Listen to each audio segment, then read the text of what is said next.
Hey everybody, welcome to Aaron Live. This is a huge and special show. It's my 100th video posted.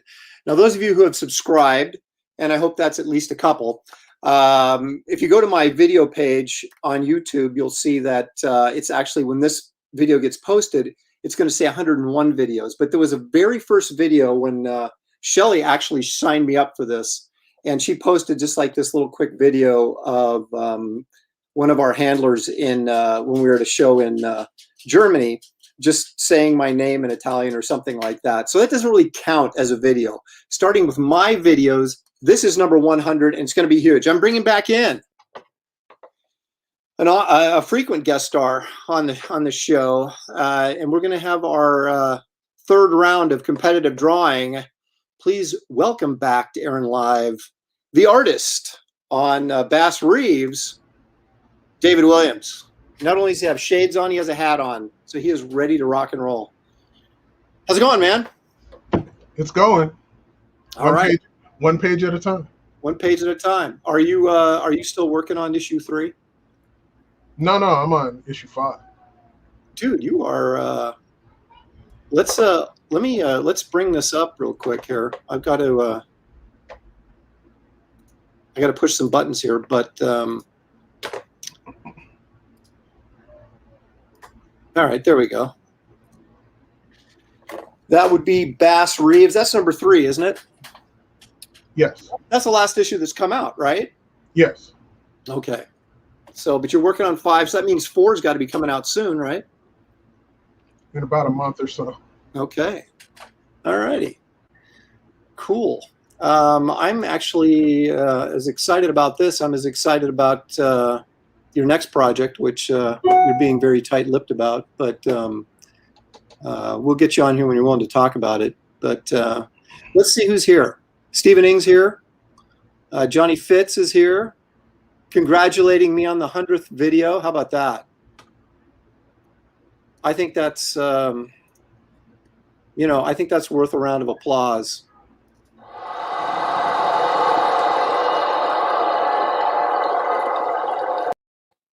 So I'll give that to Johnny for saying it, and I'll give it to myself for doing it.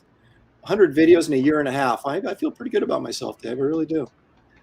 So you should change your name to like David Canceled Williams, shouldn't you? Instead of D Wams. I have no idea what you're talking about. Okay. I just we're not going to talk about that. All right. Okay, everybody's congratulating me on the 100th. This is cool. Okay, so they want to know if this is the final round between you and me. I guess that depends on who wins, right? We know this is the last time. Oh, he's okay. All right. See, I'm ready. I'm mentally prepared this time for the big showdown. So. It looks like Mike Miller's here as well, so he'll get in a few shots, I'm sure, before this is over. So I prepared a couple of special things that I always do when you come on, but I want to save that to the last thing before we go to the drawing. But I do want to put this out there. Now, I've been taking a lot of crap because I have this little message that comes up that says subscribe to my channel, and I misspelled subliminal on it. Okay, well, I changed the spelling, and it was still misspelled, and I hadn't caught it, so I played it again and got more crap. But I want to play it this time because the spelling is actually correct now.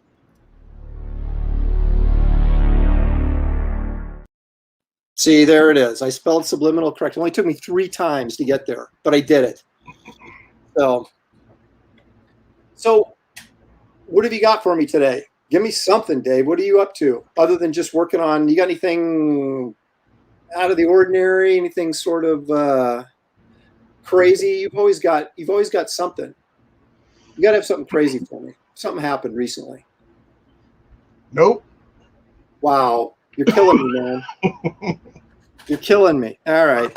Well, I'll get you talking in a second here, but Shelley usually joins me on the show. That's why I'm solo Lepresti. She's not here today. We're going to be on today, but we do this thing where we basically go back, and because one of the big questions I always get asked is, what does Shelley do at cons? And so I've been doing these little featurettes of some of Shelley's adventures at cons. So let's take a look at this one right now.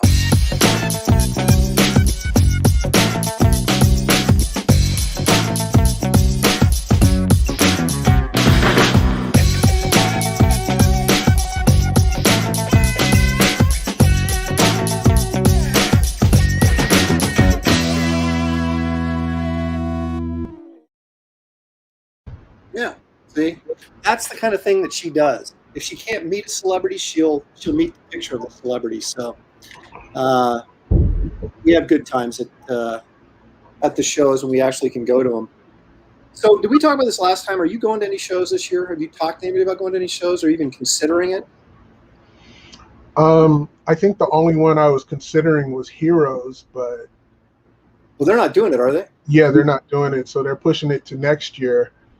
So that'll give me enough time to finish my crowdfunding project, you know, at least have that right, something new and fresh, because, you know, I've been doing Heroes for almost a decade now. So you go every year? You go every year? Yes. But, you know, once they, you know, the people who are around there, they assume you're going to be there and know you're there. It's easy for them to just pass you by and go, oh, that guy. Yeah. So you have to give them some space to miss you and you know, and see something new, because if you got the same stuff in your portfolio as, you know, they want something new and fresh all the time, and they deserve something new and fresh all the time. So, you know, I'm all right with giving conventions a break. There, I know I have friends who make conventions almost their main source of income. I can't do that. You know, I don't have the mental fortitude for all that.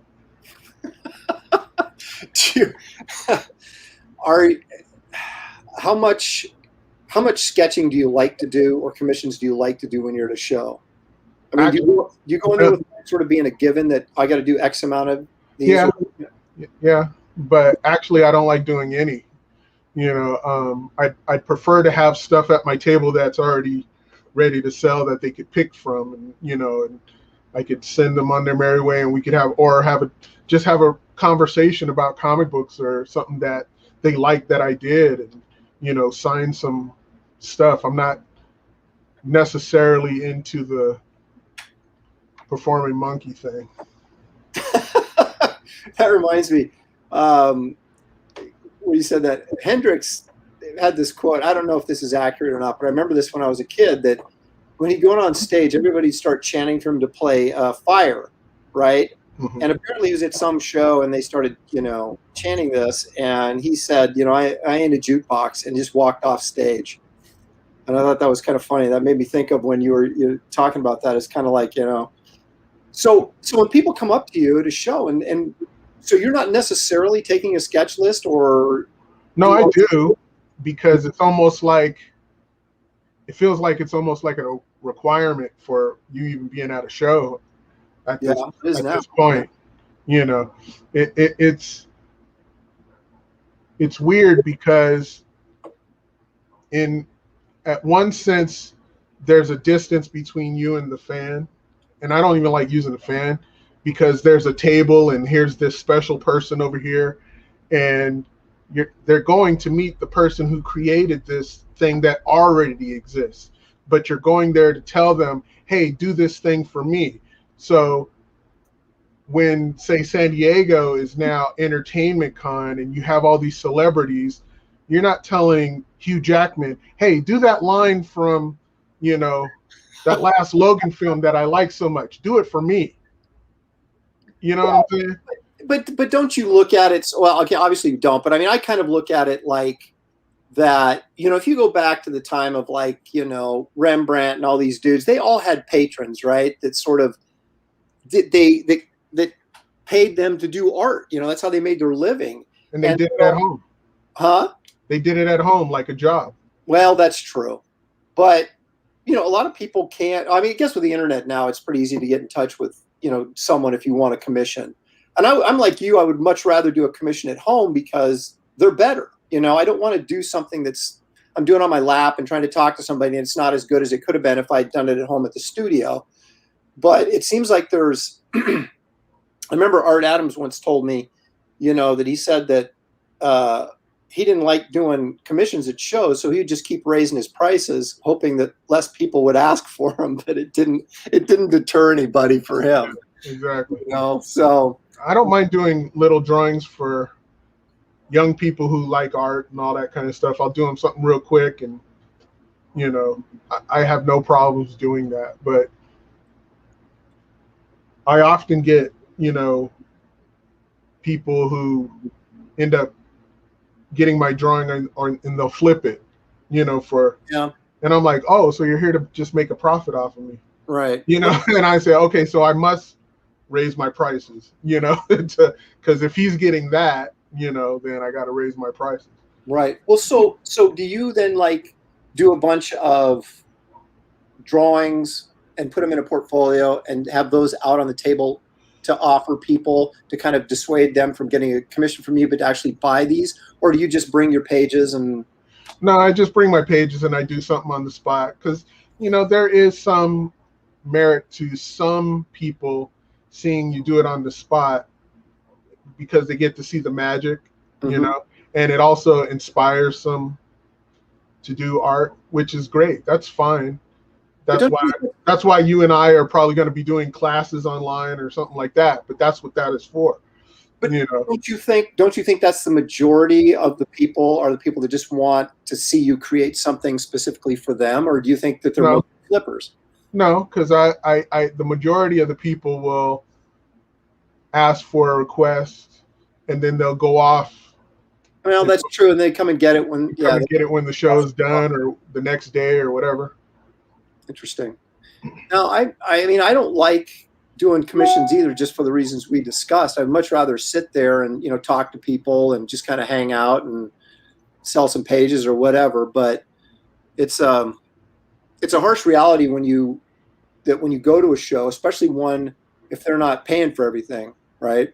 And you're putting to like San Diego or New York or one of these bigger shows where you've got an investment of several grand just going there.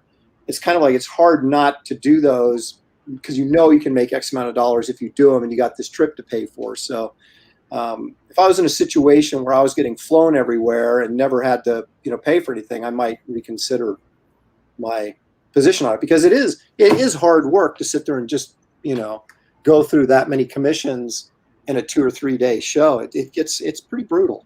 So Absolutely. I'm on board with you there. Let's see if anybody's got anything. Oh, look at this.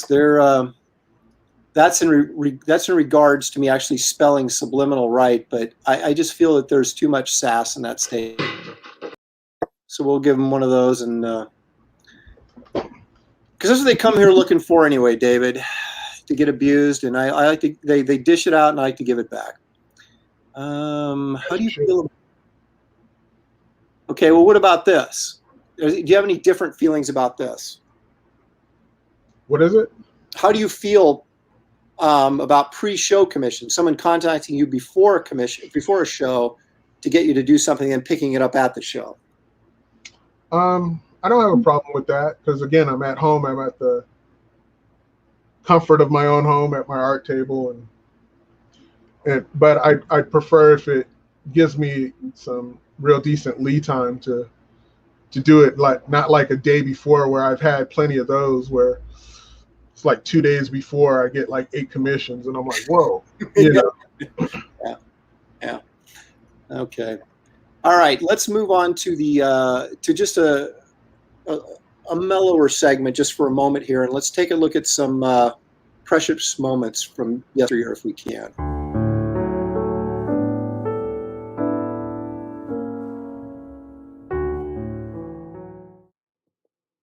Don't be scared. I'm the super sweet monster with the super sweet new cereal, Count Chocula. Thistle, here's the super sweet new cereal, Frankenberry. I was going to play the entire commercial, but I've been getting I've been getting shut down by every time I do stuff like that, so I have to cut them short.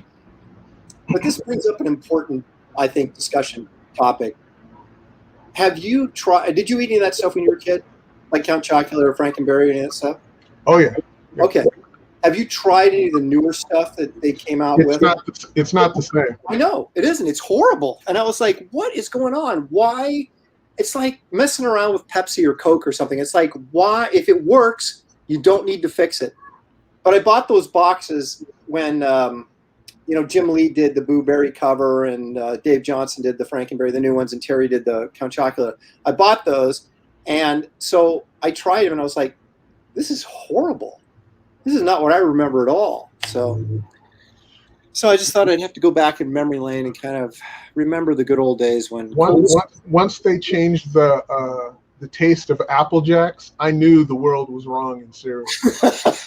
I have not tried Apple Jacks in like ages. So see, now I'm going to have to go try it out and see how bad it actually is. It's not the same thing at all.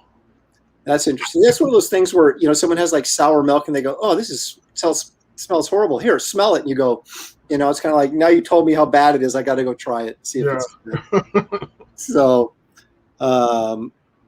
see, these guys are they're asking for it. This is the kind of crap that usually I get this when Shelley's here, but now I'm getting it when you're here. You see this? There's a cool guy on the stream and Aaron. So these guys line up to get this. And I don't disappoint. Okay. I'm gonna a premiere today, a new feature. I saw this on my computer screen. I don't even remember why I pulled it up. I got it off the internet, but I actually have this piece of art I'm going to show. But, well, I'll show this first and then we'll talk about it. So hang on. Hold on to your hat.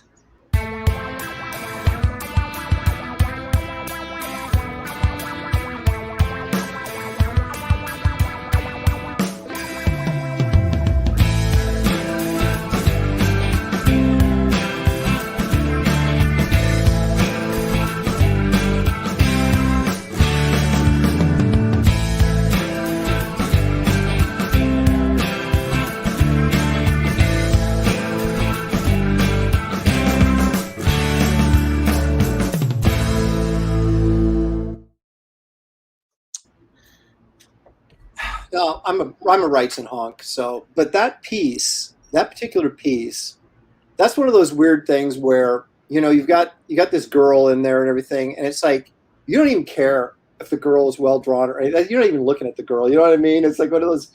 That's just like that monster is so freaking cool. You're looking at the veins on his arm and his hands and how he used the shadow to create volume and stuff. And it was like, wait a minute, he's carrying a girl. Who cares? Yeah. The boobs hanging out. And you're like, I don't care. I'm just looking at the monster,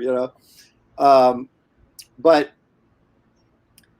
that, I don't know, it's one of my all-time favorite pieces. I actually have that portfolio. It's like super oversized. It's like, I want to say 12 by 18 or 13 by 19. It's just freaking humongous. Did that inspire some of your sludge artwork? Oh, yeah. Well, yeah. I mean, that's what I always say. You don't really see the rights and influence of my work until I start drawing monsters, and then it's clear as day. You can see it. But I collect all those 70s portfolios. I got a ton of them sitting in the drawer over there, Barry Smith stuff, some Frazetta ones, and the Wrightson ones, of course. But that was a weird portfolio because it was an Edgar Rice Burroughs portfolios, but it had like Dan Green, a piece from Dan Green in there, the inker. But he's actually a pretty good artist as well, because he used to do a few of those portfolio pieces with those guys, and has a nice piece in there. And I think there's a Kaluta piece in there, and I can't remember who else. Barry Smith, I don't think did one, but Jeff Jones, I think probably had one in there. But it was just, I just love that stuff. And they were doing that stuff with so much regularity between about, like 1972 and about 78. They were just, artists were getting together, and there was publishers popping up like Middle Earth Graphics. I remember them in Denver, Colorado. They published a lot of those portfolios, and I really miss that stuff. And I wonder if that comic art has evolved to a point that you're getting portfolio quality artwork in comics. So it's kind of like, what's the point of buying a, Aaron's Creepy Visions or whatever, portfolio when, the artwork in the comic book is about on the same level as the portfolio stuff.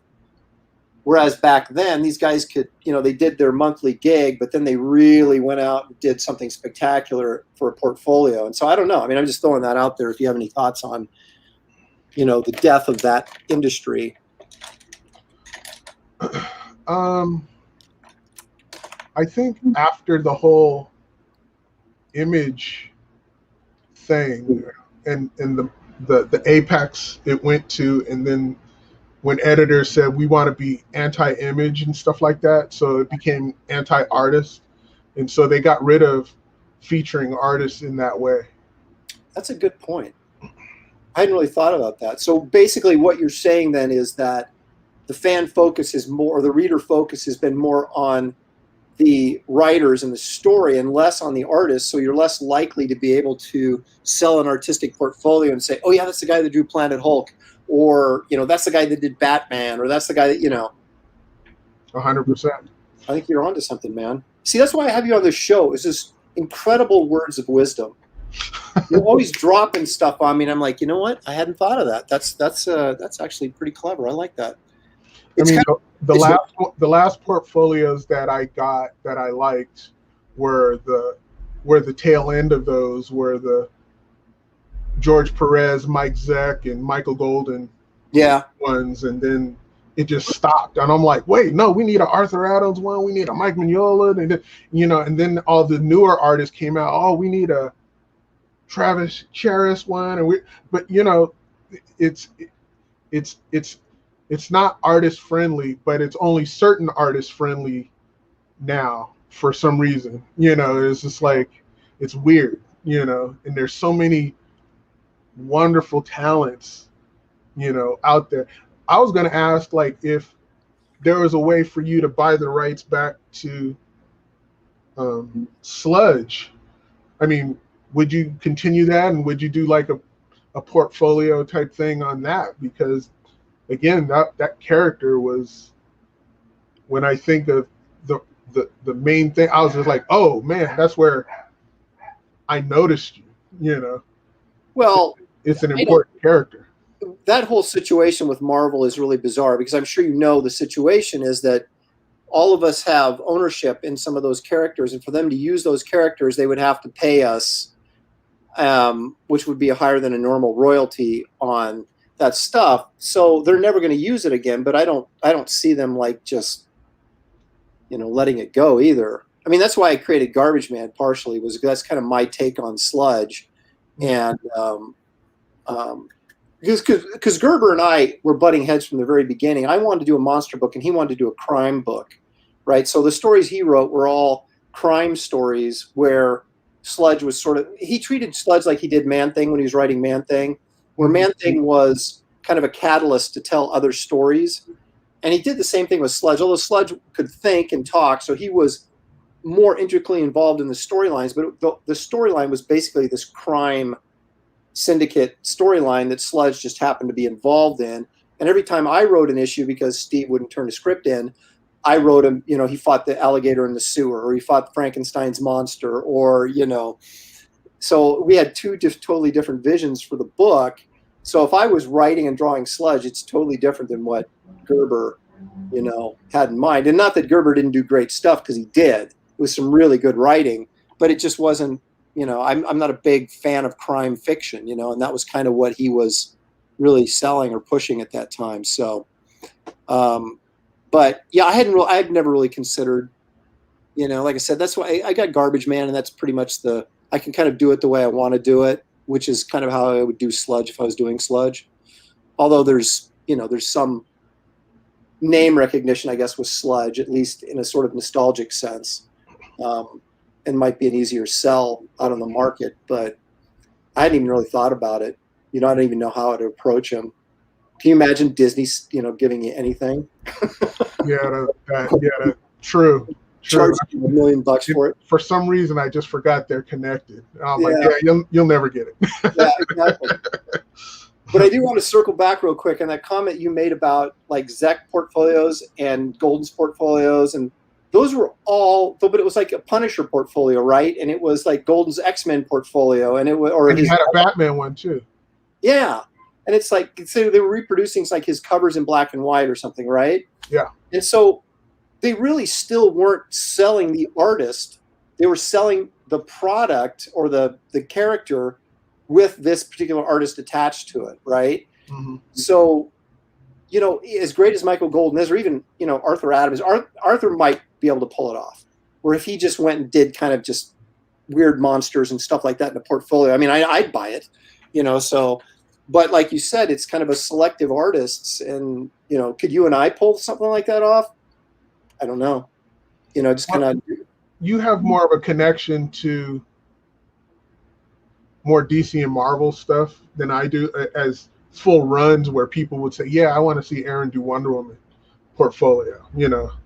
But to me, I would rather, but I meant doing something like Wrights and Smith and those guys did back in the 70s, where they just did their own thing. Yeah, that's true. Well, I guess it could, you know. I mean, I think you have a much larger audience than I do, but I think you could pull it off more easily. I wouldn't know what to focus on if I did one. You know? Don't you? Yeah, but what is your? Are superheroes your thing? What's your thing? What would you say is your thing? Yeah, superheroes are my thing, but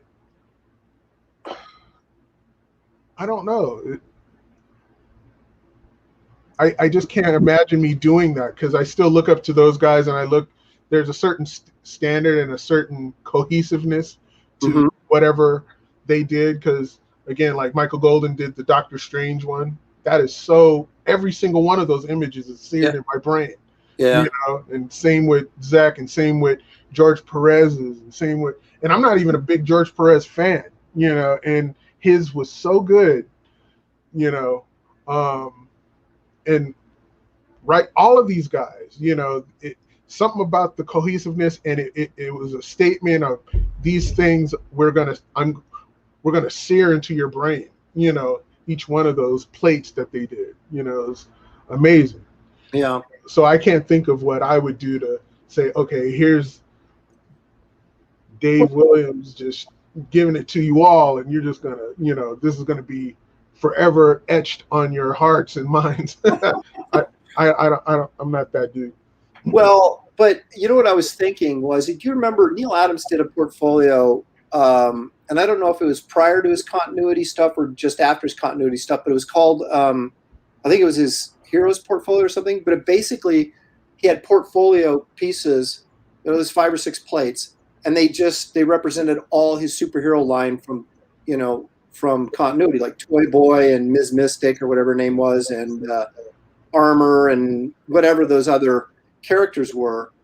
And he did it, I guess, as sort of a promotion for the continuity stuff he had coming out. And you and I have talked, you know, multiple times about, you know, you've got a superhero universe, I've got a superhero universe. I mean, you did something like that to promote, you know, your line before you launched your first book or something like that. You know, I mean, it seems to me like something like that could possibly work. I mean, I don't know. Yeah, I think it would probably only work if after people got acclimated to your characters and know them first, instead of putting them out first where people are just like, who is this? It doesn't matter how good the art is. You know, they'll be like, what is this? What is this saying? Or who is this? Or why should I care? Yeah. You know? Well, that's a good point. That's true. That's true. All right. Let me address a couple people here in the there's another congratulations on my 100th video. Yay. Thank you, Angelo. I appreciate you dropping in.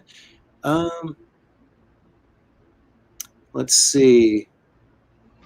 Louis Bright Raven, I agree. You've done portfolios. It's hit and miss. It truly is. That's the thing. It's kind of like, you know, I think, David, I really do think you're right. It's like, it's much harder to go out there. People are less accepting of us as fine artists, because that's really what it is, right? It's like we do the comic book stuff, and that's our commercial art. Then we go out and do a portfolio or a print or something like that, and it's us trying to be fine artists in the comic market, and people don't seem to be as interested everybody seems to be really character driven these days, as opposed to creator driven, at least artist creator I mean, driven. whatever Kirby did in his day, like say, or Picasso did in his day, he'd do a one-off, and that's that. Well, Kirby did it every day, every panel for, 50, 60 years, you know what I'm saying? And no one appreciates it, and it makes no sense to me where you could literally take a corner of Kirby's art and blow it up to the highest resolution and put it in a frame, just like a Picasso, and it would be literally a work of art, like a fine art, but we're not appreciated that way. And the powers that be, honed us all in to be a certain type of artist, and for some reason, some people are allowed to color outside of those lines and all that kind of stuff and be their own thing, Yeah. and those guys get elevated, but Yeah. how dare you step out of line, get back in line and do this book and meet this deadline and this, that, and the other, instead of championing something new that could actually push the visual medium forward a little bit more than it was the day before. Do you think maybe part of that reason, at least from a fan, and I don't like using the word fan either, but for lack of a better word in this case, the fan support artistically, do you think that it's like our stuff is presented in a commercial form? It's not presented in a fine art form. So people are less accepting of going outside. Like you're saying, the publishers don't want us to go outside the line, but maybe the fans don't either, as you look at, like you said, Picasso or something, he wasn't doing Saturday Evening Post covers, right? He was doing, he was doing fine art, and whether or not you liked it is beside the point. But you look at Rockwell or Leyendecker, and those guys were far superior artists than any fine artists I can think of off the top of my head. But they were being presented on a monthly basis or whenever their covers came out on a magazine that you'd pick up for, 5 cents in the grocery store. And so suddenly trying to say that, okay, Rockwell now is doing fine art or something, a Rockwell original, I don't know this for certain, but my guess is Rockwell original is not going to bring as much money as a Picasso original would, of the same, level, or however you put that in perspective. And I would pay 10 times as much for a Rockwell original than I would for a Picasso. But I think maybe people they see you in a certain light, because publishers do it all the time, right? You break into, that was my biggest problem. When I got into comics, I wasn't that good, okay? And so I had to kind of work my way up and get better and better and better and better. The people that knew me and hired me when I sucked didn't really want to let me become better than what they had imagined me to be, which is just this average guy that we can count on to meet a deadline. And so you start doing, at least for me, compared to my old stuff, superior work. How it measures to everybody else, that's for other people to judge. But when you're doing stuff that is a high quality of work, let's put it that way, and they still don't see it as anything more than, Sal Buscema or something. And that's not to knock Sal Buscema, but I mean, he was he wasn't the draftsman that, say, John was, or that, some other guys were. He was competent. He got it done on time. He was, they could count on him to get it done. And they never let him, if he had grown beyond that, which they didn't. A lot of those guys locked into a style and they never changed in 30 years. But a lot of us have gotten better and grown and continue to push ourselves to get better. But you'll find resistance from the publishers and the editors to see you in any different light than they always have seen you. Does that make sense? Yeah. I mean, there's a lot to unpack in that, but I think in your case, where you were the dependable guy who could meet a deadline and stuff like that, and you could your work looked like from the page you started looked like the page at the end. There wasn't no like, just say like if it was, I'll say Travis Charis. He starts up high and then you could tell where it starts to dip, where he's like, okay, I got to get this done, that kind of thing. Right. Your stuff was, they want those guys who are that guy, who are dependable. But when you personally start seeing that, hey, I could push this, and I'm absorbing other artists and I have to express this, the only times those things could generally happen is if you find a new editor where he doesn't know the transition is coming, where right. you can say, okay, here's this new project, now I could unfold this thing that I have to regurgitate back out in some way, and make this new, and get these new habits going in my art, you know what I mean? And then it becomes this new thing. And that's good for you to see your growth and your stepping away, but it's also good for your audience to grow with you. You're not, doing a hard left and making them go, whoa, what the heck? Say like where Bill Sienkiewicz was right. drawing, I was thinking of Sienkiewicz when you said that. When he was drawing like Neil Adams, and then all of a sudden he went into Berserker world, where you're just like, what the, people were literally offended by his work, and I embraced it. I was like, whoa, this is cool. Didn't he have to, correct me if I'm wrong, but didn't he have to go independent and do like, was it Stray Toasters or something where he really got weird and then he came back after? No. He did New Mutants. Was it getting weird was that before Stray Toasters? Yeah, I think that was before Stray Toasters. And Stray Toasters, he went way off. Right. Just like, woo, but I really dug it because it was a energy, and he was just saying, I don't care whatever the editors were saying, and also he didn't care what the fans were saying, because he didn't think the fans were probably even following him at that time, because he was always following under someone else to maintain a certain aesthetic or look of whatever book he was on. Right.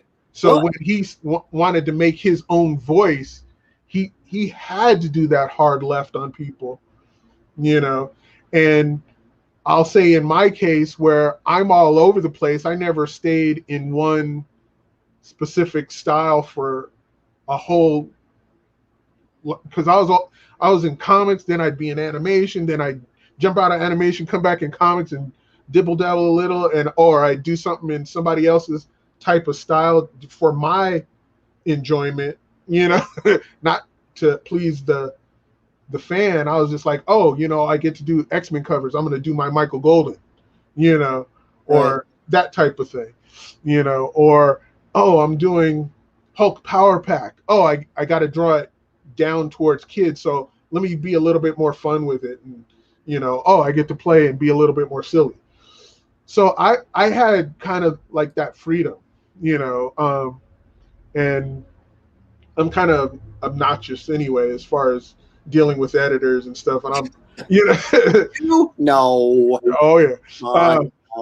And so I would convince them to say, hey, let me try this and let me do this. And they're like, oh, okay. And I said, okay, but look, I'd show them some art that I did for something else in animation. I said, it's something like this, but this, and I convince them, like, do some kind of Jedi mind trick on them or whatever. But anyway, and that even goes for my Bass Reeves. So I don't have, let's say, an audience like yours that would go, hey, how dare you do something so cartoony? Like if you were to do all of a sudden go cartoony, they'd be like, wait, what is this? You know what I mean? So there's truth in that, because I am sort of scared to wander too far from what I've established, because you're never sure how are you gonna destroy what support you have, or maybe you're going to blossom into something that's going to make you. I mean, like you said, Sienkiewicz was just a Neil Adams knockoff, and then he goes nuts, right? And now he's considered like one of the legends of the industry. you know, and it wasn't because he was doing Neil Adams. It was because he went and, you know, tripped out and did whatever he's doing now, which is totally different and totally cool. And let's be honest, people when you get rewarded big, it's for you. It's usually for thinking outside the box, right? But along that trail, there's thousands of people who thought outside the box and failed miserably. Right? We only focus on the ones that, you know, landed on their feet and became superstars. And so I've always got that. I'm a little bit too conservative in that kind of thinking, that I'm like, man, if I go out here, I'm going to screw myself. So I'm going to stay right where I know at least I've got this going on. Well, I mean, the other thing too is, like, since we're in this digital age where everybody knows where you are at any given time if you post something, right? You know, and there's art websites like DeviantArt and, you know, Instagram, where you could post new stuff. You could throw up anything and just gauge by the reaction of what you know, the likes and all this other kind of stuff and people's responses to it. You could experiment there to see if you could transition it to actual comic book pages. You know what I mean? And say, hey, this works. Okay, I'm gonna try to nail this down and see if I could follow through with it, you know, page after page after page. You know, Bass Reeves has been a struggle for me because I'm trying to train myself not to correct, you know, certain things that I would normally correct in the framework of drawing, like how Marvel and DC wants a certain body structure. You know what I'm saying? Mm-hmm. You know, and so, because I'm like elongating bodies and I'm doing odd proportions, and it's not exactly a cartoon. It's not like Bruce Timm animated, nowhere near that, but it's closer to a Robert Valley, you know, or Jamie Hewlett type thing. And I'm mashing all this stuff together. So I'm constantly trying to keep all this stuff in mind and trying to keep David Williams, the corporate guy who would work for DC and Marvel, from getting involved in the correction of it. You know what I mean? I'm like, I get out of here. I gotta, you know, viscerally just let this go. You know, there's things that I want to correct and I just go, no, I gotta let it go. You know, I had a similar conversation when on the Professionals a few episodes ago. We were talking about the ability to sort of change your style, is because you develop a style that you're happy with and you're comfortable with, you think looks good, and then when you want to drastically change that, it's like your brain wants to tell you, like you're like being an editor, right? Like you just said, that doesn't look good. Don't do it that way. That doesn't look good. You need to change it and fix it. And I'm doing that to a lesser degree, just stylistically, on something I'm working on right now, which I'll reveal soon. But and I catch myself doing the same thing. You know, it's like I want to get away from being so slick. I want stuff a little bit looser and a little bit rougher, and it certainly suits the material that I'm working on. And yet I keep finding myself, you know, going in there and noodling and trying to make every line perfect. I'm like, no, back off, loosen up, you know, go Ron Garney. You know, I've been noticing that Dan Panosian's been doing some really cool stuff, and I didn't even know that he was as good an artist as he is. I had no idea until I started seeing his stuff he's posting. But it's looser, you know, it has just tons of energy and a lot of power. And I'm like, you know, the stuff I do is so overly refined. It just, I hate it, you know, but it's like I'm so conditioned to do that. It's really making it difficult. I think someone like Dan Panosian, he had to change out of necessity, and he adapted because where he needed work, so he had to go into different things other than comics. He came and worked over at Warner Consumer Products. Oh, really? For a time when Jerome Moore was absent, and he came in his place, and I had to show him how to do the consumer products work, and he adapted really well. And he took what I was giving him, and he took that and built off of that, and he built even more. I think Dan has become an artist that's better than the people that he admired. You know, like he just really blew up, just like boom, like he really it's rare that an inker who's just been inking his whole life has the artistic skills to move away from the people he's been inking and admiring and actually step it up above some of them. You know what I mean? Where you're just like, whoa, you know, where'd this come from? Where you been holding back? But I was telling him for years, even before he came to consumer products, because he was doing all these like bodybuilder drawings and stuff. And I was like, dude, why don't you just draw more? Quit all this inking stuff. Just draw, man. You're really good, you know. And he's doing it. I'm not saying he took my advice, but I would always put that in his ear, you know. And like I said, even somewhere in your case where I've seen the progressively getting better and better and better and honing your skill into this, your stuff is like that diamond where you just kept on buffing it and buffing it, and it got to this. It's so shiny. So shiny. It's unbreakable to where everything is structured right and stuff like that. But what you're probably afraid to do is break up that diamond and put it in, you know, some kind of other, you know, form. You know what I mean? Or you know, make it into a bunch of little jewels instead of this one, you know, precious, you know. I know. I'm trying, man. It's hard. It's hard to teach an old dog new tricks. But you know what? You don't necessarily have to do that, because there's all these different. Sometimes you might not have to fight against that. I've always wanted. I said, man, I want to find that style where people go, oh, the guy who does that thing. You know what I mean? He's known for that. You know what I mean? And well, a lot of that's being associated with a character for a long period of time, which, like you said, you haven't done. You've jumped around a lot. And I've had runs on Wonder Woman and Hulk and other things that people can identify specifically. No, I mean specifically art. Like most people, when you think of Bill Sienkiewicz, you don't think of his Neil Adams years. Nobody ever even thinks about that stuff. They think about, you know, all of his wacky stuff. You know, his you know, Stray Toasters and Elektra and, you know, whatever else, all of his wonderful color covers and stuff like that, you know. And there are those worker bees that, you know, hone their skills and they refine their diamond and they are dependable, but they're solid artists, and sometimes you need that in the industry it's almost like mama's cooking, you know, where you go, oh, this is safe. Everything else out here is experimental food, you know, junk food and stuff like that. But I need the safe food where I know this is home cooking and I know this will be fine through and through, you know. And there's absolutely nothing wrong with that whatsoever.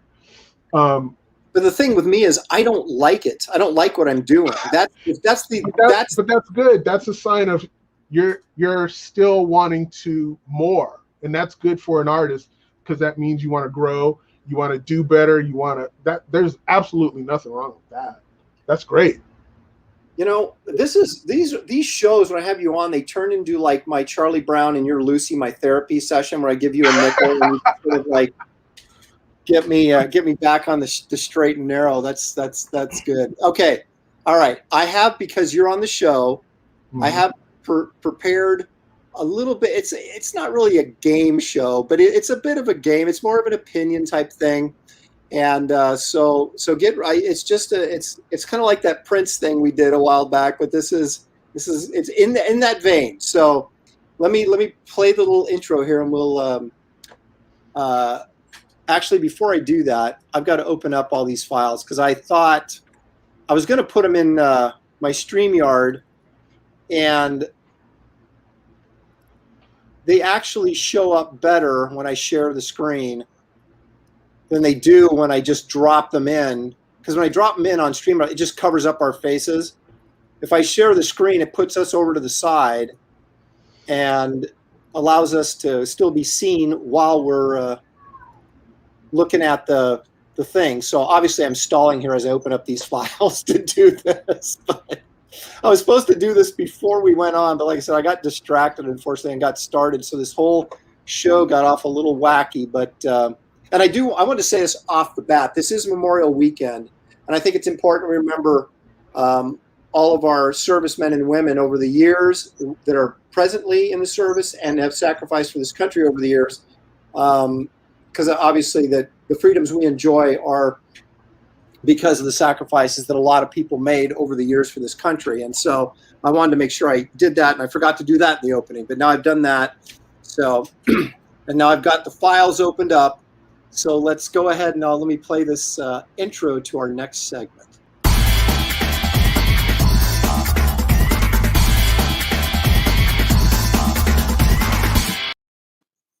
Are you still with us, David? Yeah. You're just like, I'm already talked to you and you're gone. I'm like, oh my, I scared them all. Okay, so I'm perpetually caught in the 70s because that's the decade I grew up reading comics in. So we're going to take a look at characters that were created in the 70s, and I want you to just go ahead and tell me which of the two you prefer, and then I will go ahead and give you my response as well. So let's take a look at the first one.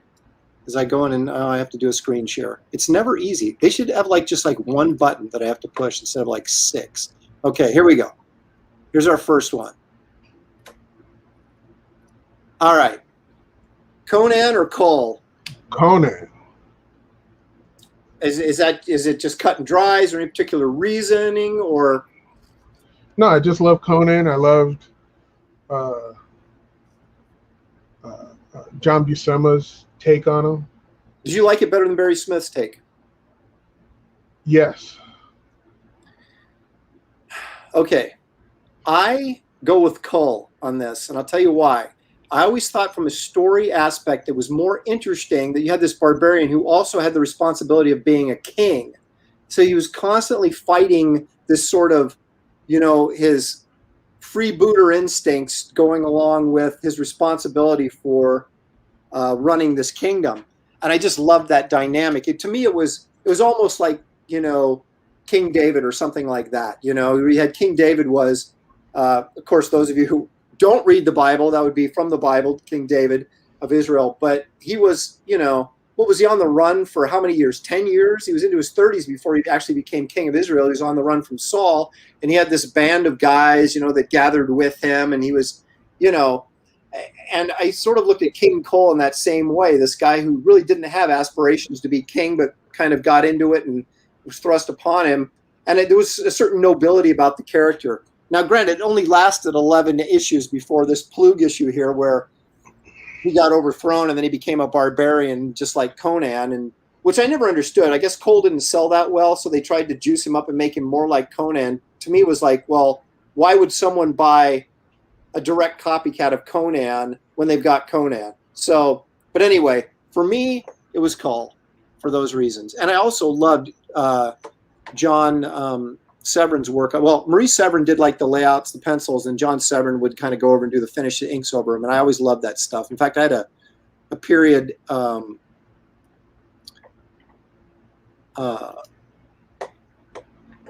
where I was copying John Severin's style. He was one of the guys, because I was into Cole at that time, and so I was had my John Severin period. Okay, but so most people I'm sure would go with Conan. So, but that's my reasoning, twisted or not, for going with Cole. So let's take a look at the next one here. I think you probably know where you're going to go on this as well, but let's take a look at here. And there we go. So Darkseid or Thanos? Come on, man. Yeah, I knew exactly where you're going to go with that. Darkseid. Yeah, I'm Darkseid too. I was never that big of a Thanos fan. He became more. I mean, it wasn't I liked Starlin's stuff, but I was never that. His stuff was so far out there. I had a hard time following it when I was a kid. But I think Thanos has become more popular because of the movies than he ever actually was as a comic book character.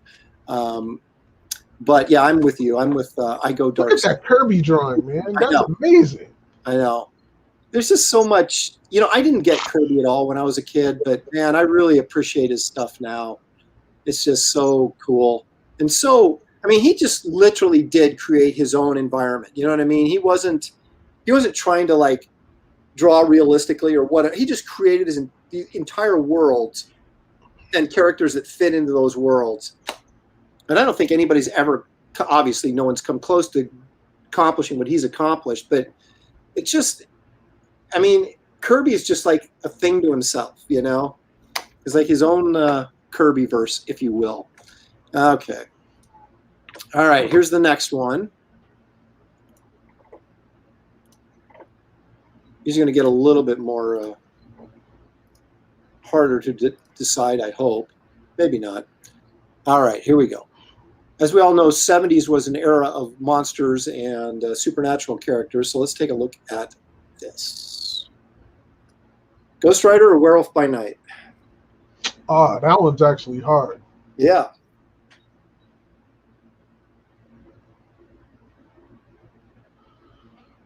I love Werewolf by Night, but I'd have to go Ghost Rider.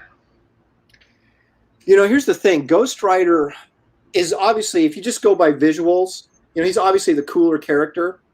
But when I was a kid, I mean, I'm a Christian, obviously, so are you. I grew up in a Christian family. And this whole sort of, you know, relationship that Ghost Rider had with Satan always sort of made me a little scared to buy that book. So I never did. Yeah. And Werewolf by Night was still a monster book, but it was safer because it never really dealt with anything supernatural beyond just, oh, the guy turns into a werewolf and whatever, right? Yeah. And so I always read Werewolf by Night, and I never read Ghost Rider, even though I thought Ghost Rider was ultimately cooler, you know, with the motorcycle, especially when they gave him the motorcycle with the flaming wheels and all that kind of stuff. Yeah, that was the main reason why I bought Ghost Rider when I was a kid, was because he was on this motorcycle and popping wheelies and all that kind of stuff was my life. Oh, really? Know, with my bikes and all that kind of stuff with the neighborhood kids. And there was Evel Knievel was popular at the time. And there was a cartoon on television, Ernie Devlin. Yeah. You know? Yeah, I remember that. All that stuff made me buy Ghost Rider. I was just like, I'm anything with a motorcycle and popping wheelies and jumping over anything on a bike.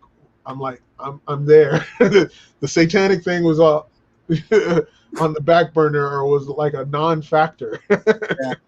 I just had certain books that kind of, you know, made me uncomfortable for whatever reason, and that was one that I never really read. I bought an issue or two, but the Leg Kick says he enjoyed both. Ghost Rider really didn't have that great of villains. Well, you know what? You take away how many heroes really actually did have great villains other than Spider-Man and the Fantastic Four? You know, they had so many great villains. They ended up spinning those guys off to be other guys' villains. You know, I mean, Daredevil had a couple. Iron Man has the worst villains. If you go through a character that's been around since 1963, his rogues gallery is horrible. I think Batman has the best rogues gallery. Well, okay, that's true. Absolutely. If you get it, yeah, that's absolutely true. But that's a subject for another show. All right, so I got more. We're just scratching the surface here. Let's see. All right, I'm going to go with. Okay, now this. I'm curious to see what you say about this. Luke Cage, Hero for Hire, or Luke Cage, Power Man? Oh, shoot. I'd have to go Heroes for Hire. Me too. Why? I don't know. I just like it better. I don't know. I thought the concept of this hero charging people for his services was so different than just the average, you know, superhero book that you would have read. I loved it. I thought it was so great because he was, you know, he'd been in prison, wrongfully imprisoned, of course. So he was cynical and, you know, he was willing to do the right thing. But hey, this, you know, I got an office to, you know, pay the rent on, and I just loved it. And it really sort of, when he became Luke Cage Power Man, he sort of became like every other superhero in the Marvel Universe. You know, he became a regular superhero. When he was Luke Cage Hero for Hire, he was something different and way more interesting, I thought. Yeah, so, no, I agree with that. And I think that's probably one of the reasons why I hated the TV show. Because he didn't embrace wanting to get paid now that he's virtually this invulnerable guy, and he didn't help rebuild or be the protector of Harlem in an open way. Right. He went back to, he didn't like, you know, he had these superpowers and he just like go join the Fantastic Four. He went back into the inner city where he grew up and lived and tried to make a difference in that. I mean, it was just this is a much more noble character, even though he was charging people. You know, I look at him kind of like, what was that, the television show that had Edward Woodward, the Australian actor, and then they just did not The Enforcer, but Denzel Washington is done. Oh, yeah. I know. Equalizer. Yeah. You know what I mean? Yeah. Although I don't know that Denzel Washington actually, or that character took money or not. I think he was independently wealthy, or at least not the Denzel Washington character, but the television show I think was. But that kind of idea where you get back into the city and you're dealing, and he still had these like wild sort of Dick Tracy crime villains that he had to fight, you know, they were grounded in reality, but they were still just crazy, you know, like a Cottonmouth and Big Ben and Black Mariah. You know, it was just I thought it was great. I really dug that character. I still bought his comic when he became Power Man, but it just kind of, you know, sort of, you know, it homogenized him too much and he wasn't as interesting anymore. But I think they should still keep him in the 70s. I agree. If they do a movie, that would really be killer. I mean, you know, I'd be interesting to see in the Shang-Chi movie how much of like a Bruce Lee movie that is. You know, because that's really what we want, right? Yeah, but it's nothing like it. If you saw the trailer, you're like, no. Well, it does kind of look Marvelized, but we'll see. I mean, if there's a lot of kung fu action in it, you know, I'll probably I'll be okay with it. But all right, so we agree on that. Let's move along then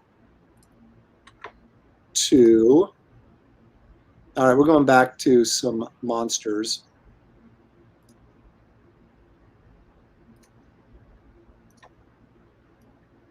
Okay, so we have Morbius, the living vampire. A couple of second raters, but still, you know, this came out of all that supernatural vibe that Marvel was getting into because superhero books weren't selling that well, so they were trying something different.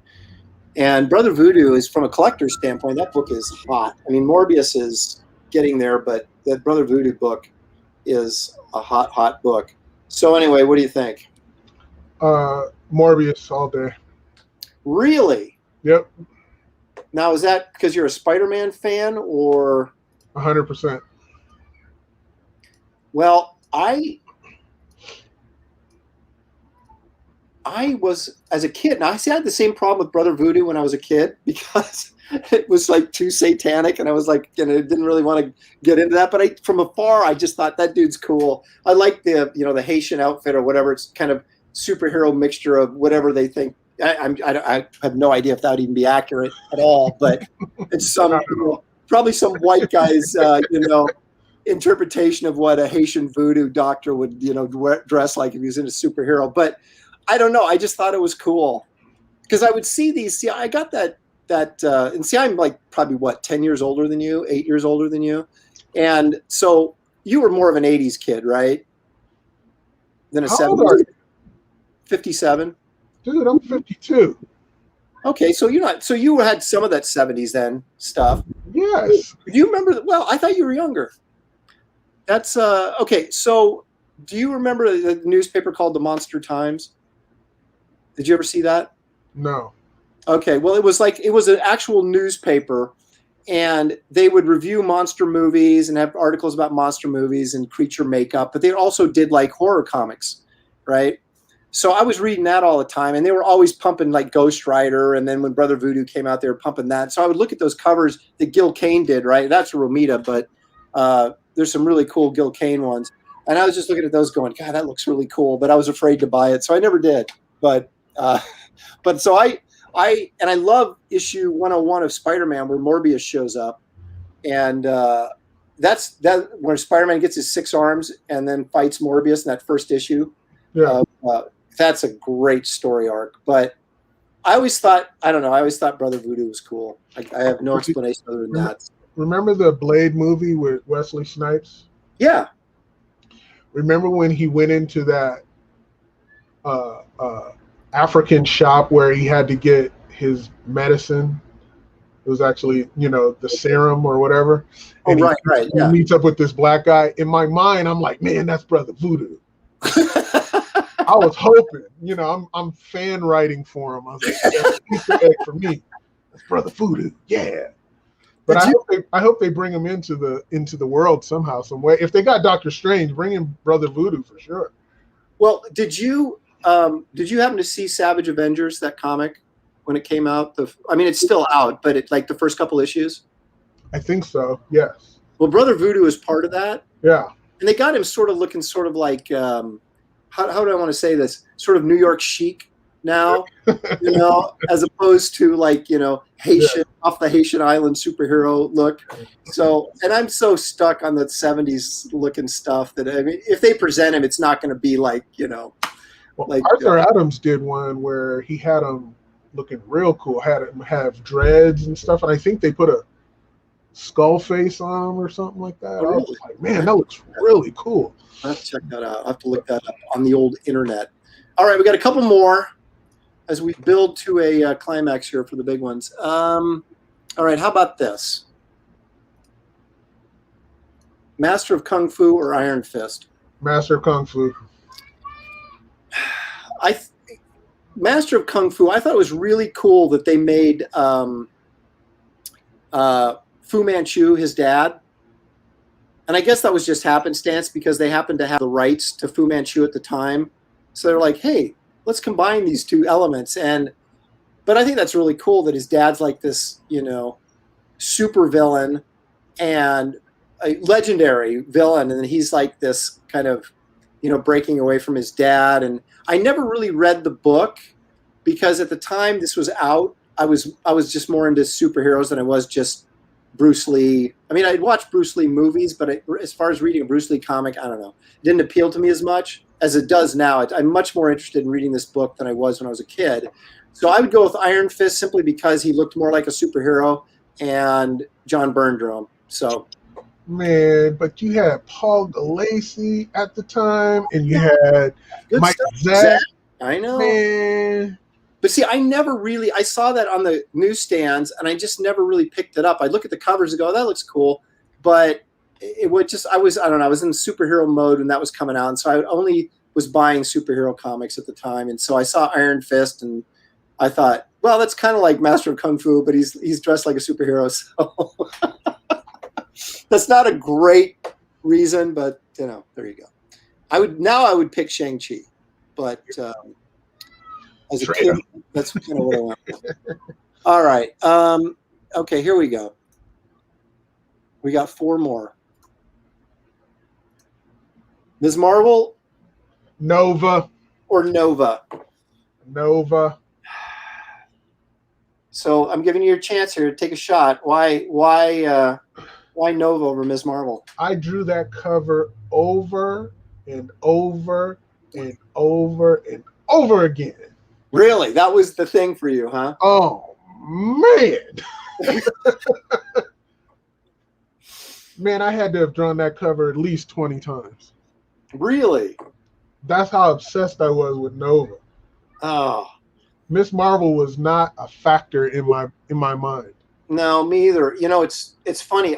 As a kid, and it's funny how, and I guess more readers are adults now, so that's why you have a different dynamic in terms of female superheroes. But when I was a kid, I wouldn't touch a book that had a female superhero in it. It just of zero interest to me.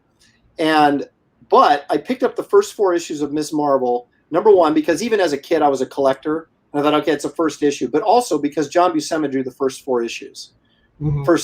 Well, maybe it was just the first 2. I can't remember. But anyway, so I got the first 4 and because of Buscema drew it. And I got all the issues of Nova. I love Nova. He was too much like Peter Parker, which kind of, you could see the familiarity there. But I love Nova too. So even though I ended up drawing Ms. Marvel for a good almost 2 years at just before I went to DC, but I'm going to go with you on this. I'm going Nova as well. Did you give her a flat butt like Brie Larson? No, and I didn't give her a bad personality like Brie Larson either. Good. Yeah, Brie Larson has made me hate the character, which I actually kind of liked the character until she started mouthing off at the fans before the movie came out. So, all right, here we go. Now this is 2 characters that were not created in the 70s, but were sort of made into characters in the 70s by Jim Starlin. So I'm not just comparing these characters, but I'm comparing Jim Starlin's versions of these two characters. Okay, so which do you prefer, Jim Starlin's Warlock or Jim Starlin's Captain Marvel? Captain Marvel. See, this was tough for me, but I went with Warlock simply because I bought that issue off the newsstand because I thought the drawing was really, really cool. And even though Warlock appears to be a little bit fancy in this in his getup, it's still, I could never. I discovered Starlin by buying Warlock, and then I later went back and looked at his Captain Marvel stuff because I really wasn't buying 20-cent comics. I started really buying off the newsstand when they were 25 centers, and I think he'd got through his Captain Marvel run by the time I was picking up Captain Marvel. Although I really dug Captain Marvel, I discovered Starlin and Warlock, even though I read the issues and I had no freaking idea what was going on. Yeah, I mean, it was really true. Starlin was, I guess, on a lot of drugs. Those guys were doing that stuff, but and it showed, man, because that was some trippy stuff. But so okay, so you go in Captain Marvel. I'm gonna go Warlock. I mean, I was never a Starlin personally a fan of his stuff. Yeah, but I bought all that stuff because I was so into Captain Marvel because I liked Pat Broderick's run. Just because he was doing it, and Gil Kane's before that and all that, you know. But yeah, I wasn't a big Starlin guy where like a lot of our friends are. I'm not now, but when I was a kid, I loved his stuff. Just absolutely loved it. Okay, here we go. Our final two. Getting to some heavy hitters here. Swamp Thing or Man Thing? Swamp Thing. This is hard for me because I much rather enjoyed reading Swamp Thing way more than I ever enjoyed reading Man Thing, because obviously the rights and artwork was fantastic, and Len Wein's stories were really good too. And even when Nestor Redondo took over after Wrightson left, I still thought Swamp Thing was good. But as an artist, I much prefer drawing Man Thing. And I have no explanation why, I just do. If people come to me at a show and go, hey, do me a sketch, I go, of what? They go, oh, whatever. They either get Man Thing or Howard the Duck. And I don't know. Maybe it's because every time I draw Swamp Thing, I compare it to what Wrightson would have done, and it just doesn't measure up. So it's like it's easier to go and draw Man Thing and say, you know what, that feels pretty good. So, but yeah, I didn't pick up Man Thing because my friends would tease me. Oh, because of the title? Yep. They say, you picking up that Gay Men's magazine. So you didn't get Giant Size Man Thing for sure. Yeah. With the triple gatefold in it, you're like, oh, shoot. Look at this Man Thing. There you go. There's Mike Miller. He had to get it in there. Mm-hmm. Yeah, Aaron enjoys his Man Thing. So, Mike, I have this for you. I hope you take it with how it was meant to be enjoyed.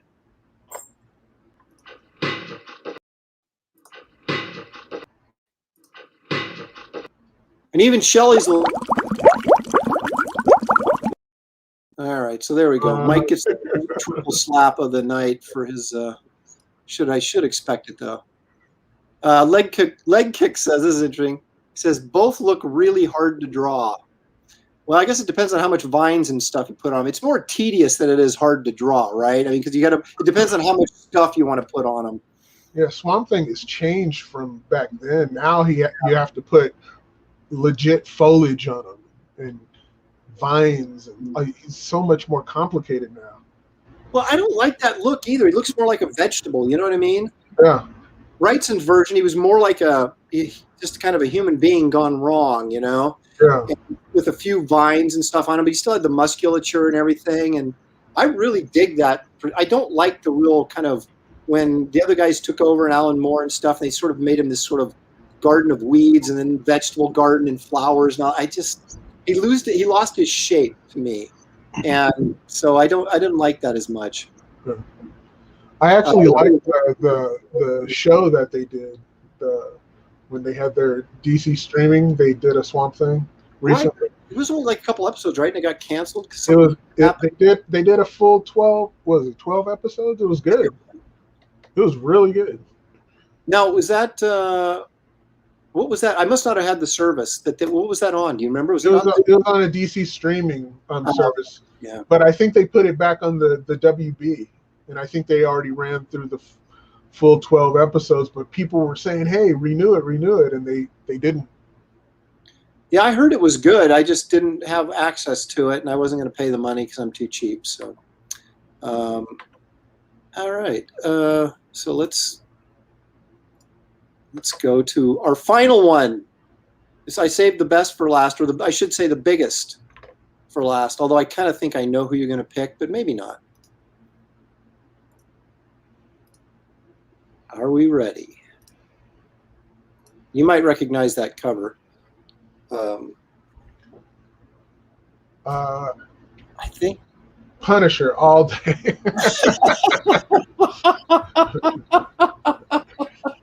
Are you telling me you don't like your cover? It's all right. Yeah, I liked it. I typed in to find that. I typed in, David Williams Wolverine, because I figured you must have done some, and it was actually quite a bit. But I had the big dynamic pose, so I chose that one. So, but seriously, you don't like the Punisher more than you like Wolverine. Oh, books? Yeah, or as a character. Oh, as a character, I like Wolverine better. But the books, I think Frank Castle has a better story.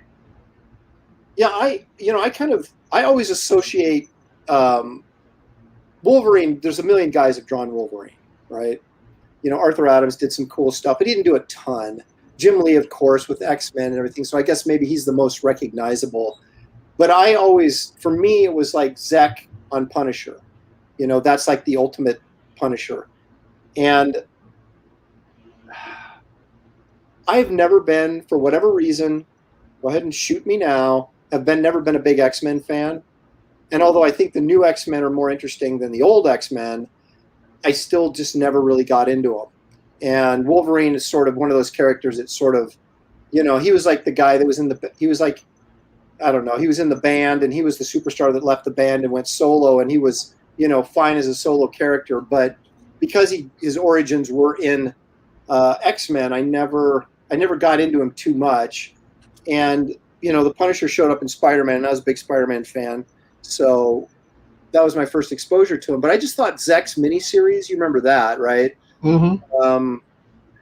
That and I guess Stephen Grant wrote it. And that, to me, I just really dig Zek's art. I just think he's such a... I mean, if you want to talk about an iconic artist of the 80s, of that decade, I mean, Mike Zeck is right there.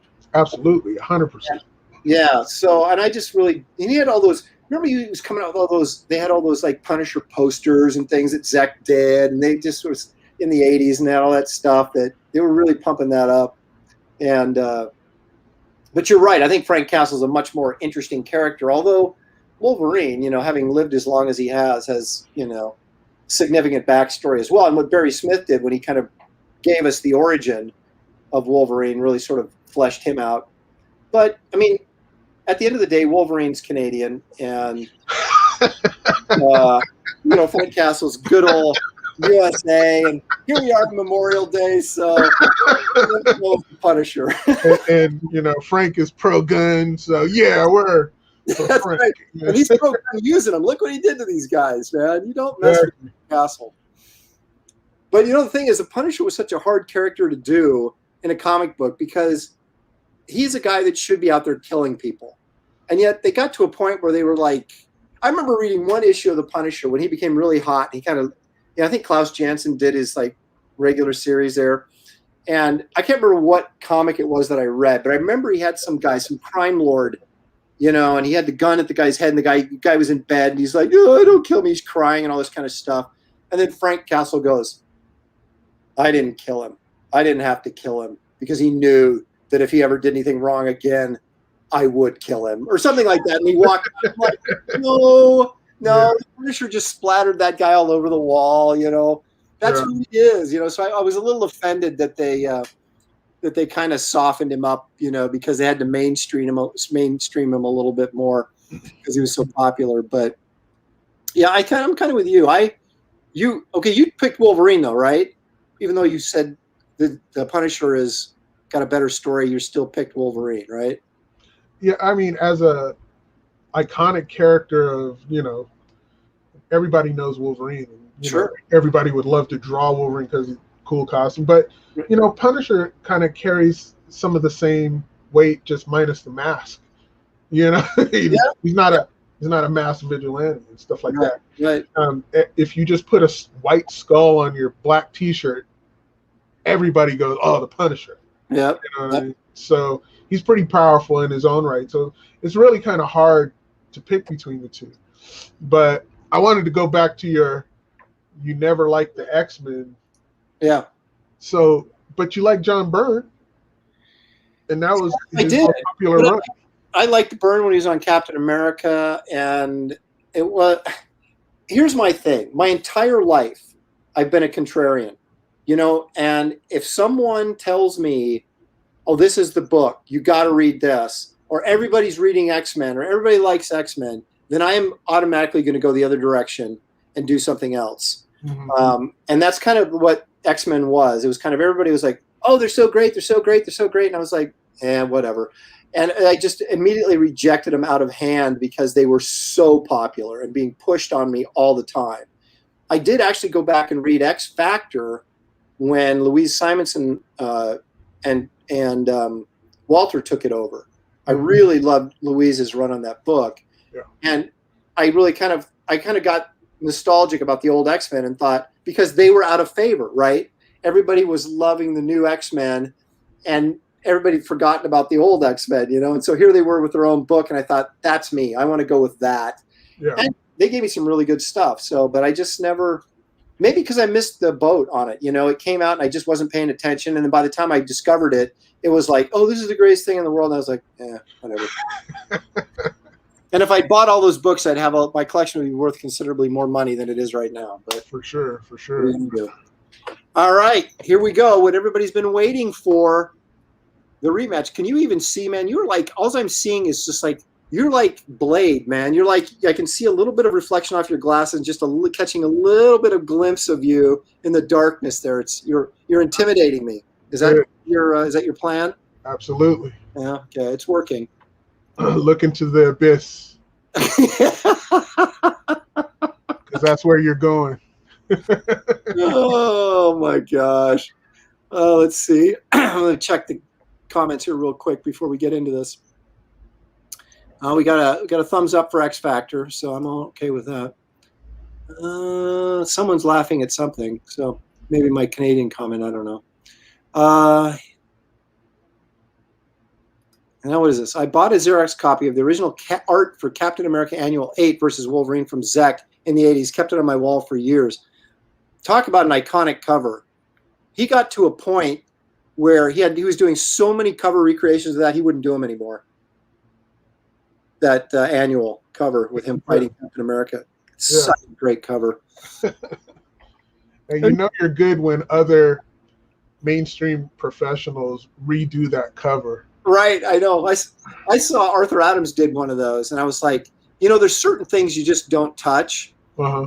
And I was like, and I love Arthur, and I love his art, and this is not to disparage him in any way, but there's certain things you look at and go, you know what? I don't think I can improve on that, so I'm not going to go there. You know, yeah. But I mean, I don't know if someone came up to me and said, Aaron, I'll give you $2,000 to recreate that cover. I don't know if I'd do it because I would be always looking, going, it's not as good as Zek's. You know, I'm just embarrassing myself. I'm not going to do this. And so you got to be careful. It's like I'm not going to recreate Silver Surfer #4. You know, I would not do that for any amount of money. You know, because it wouldn't measure up. So, was that John Beatty inking all that stuff? Yep. Zek, to me, if you look at like 70s cover artists, you got basically Neil Adams and Gil Kane were like the tops. And for the 80s, for me, it was Zek. Mm-hmm. there's rarely a Zach cover that I see that I don't like. Yeah. I mean, he just really understood how to create a powerful image. It was almost always well composed, and just his style. He just had, I don't know. It just manly. Is that wrong to say that? It just, it's just great stuff. All right, so I got to get my camera ready. I got my pencil ready. You said now this. Okay, I'm gonna preface this first by you said that you wanted to pick the character this time. Yep. Like somehow I had been denying you that privilege when I asked you both previous times in the show what you wanted to draw, and you're like, "Hey, man, it's your show." So then I picked. So I have not been, not encouraging you to pick. So you haven't been slighted in any way. I just want to get that out of because there's, this is like Ali and Frazier, and it's kind of like, there's some misinformation going around. We got to make sure that I have treated you well as a host of this show. So, but we are. Look at that, man. You're freaking me out, man. This is like a horror film. Okay, so who did you choose? Who are we drawing today? I didn't think of some character. I was gonna say, hey, yeah, I'm gonna do Sludge and kick his butt on his own character.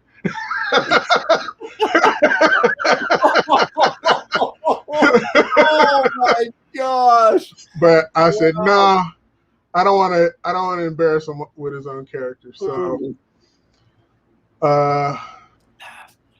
I'm gonna say, let your audience pick. Oh my gosh! Okay. And whatever the most of whatever the character they pick, Okay. that's all the right. one. I want to point out first of all that yes, I was indeed ignoring Mike's chat revolution. So anyway, guys, here we go.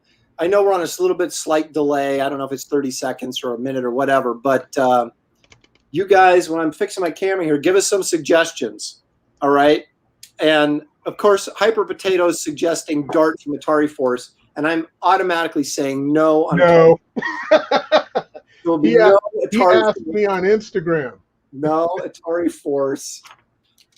Does he come after you on Instagram? Is that what you said? Yep. Atari Force stuff.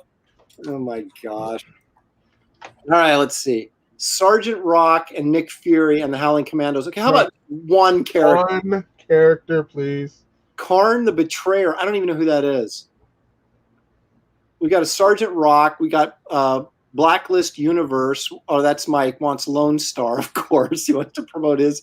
Oh my gosh. This is going back and forth between Lone Star and Sergeant Rock. Someone suggested Rom. Come on, we got a lot of viewers right now. I know. Come on, you guys, jump in here. Mike is like, stop ignoring me. No, I'm not. Well, I guess I've stopped ignoring you by actually putting this up. But Sergeant Rock. We are getting tons of Sergeant Rock. Why? I don't know. Memorial Day, I guess. But then we got to draw guns and crap like that. I don't want to do that. How about Captain America? It's, Brother Voodoo. All right, Captain America it is. We suggested it, but we're doing it. Captain America, you guys lose. Xenomorph alien, you guys are horrible. See, that's what happens when you throw it to the crowd, man. It just goes off the rails instantly. All right, I got to change my camera here.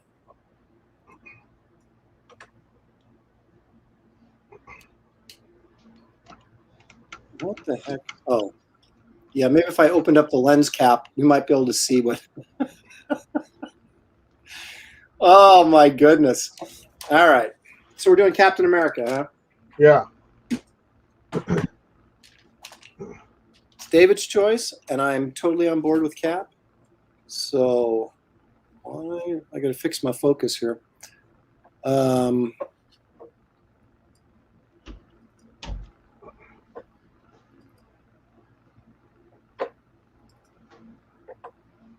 pretty lame of me to be this ill prepared for my 100th video, although I did all this prep work for the show, obviously, and then I came in late myself. Well, that's what live streaming is all about. Not doing it well. Okay.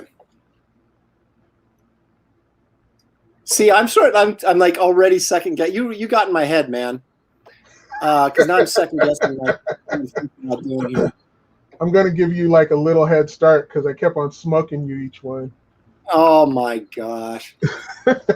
Oh my gosh. Boris the bear. I'm still a space beaver. Look at Cyber Frog. Look at this. Who's saying that? That's hilarious. Oh my gosh. I love it. Medieval Spawn, giant sized man thing. The Badger. See, okay. Jeff wants some of this. Okay. You just earned it. All right. You're going to come at me with that. You know what? Okay. David, look at your monitor here, and you can attribute this to Mike Miller. Can you see that? And smack him. Yeah, okay. He's bringing it, and he's going to get a little bit back.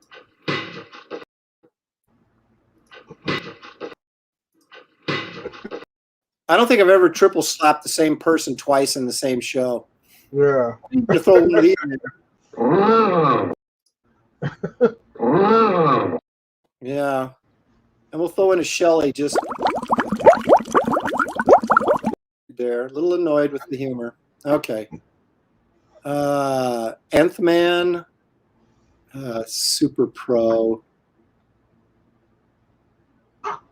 Oh, American Flag. Let's see if Aaron will draw a Chaikin creation.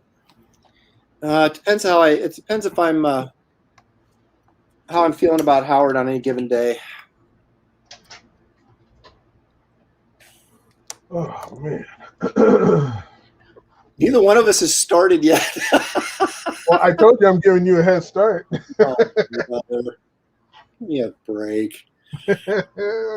Let's see here.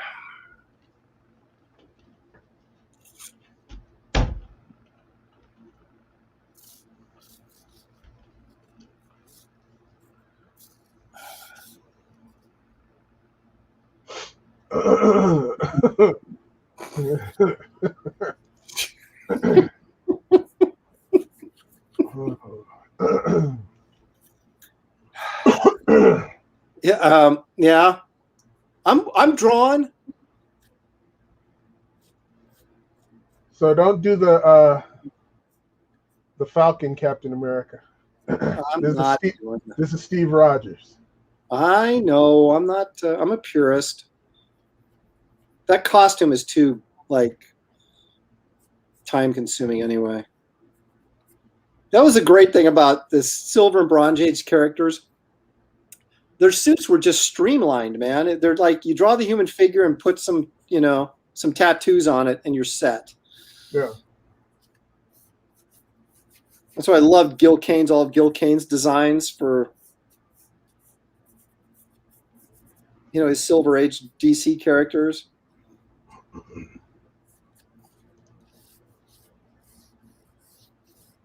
Which movie suit did you like the best?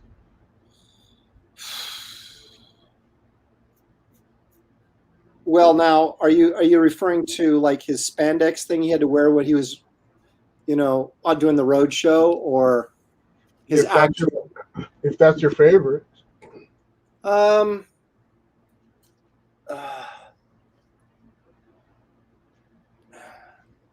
I think I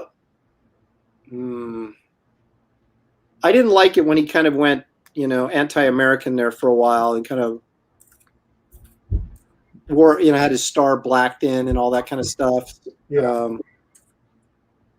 I did kind of like the spandex uni, but I would have to say the one from the first movie. It's probably my favorite. Yeah. Because I think the later version had the stripes on it, didn't it? Or Mm-hmm.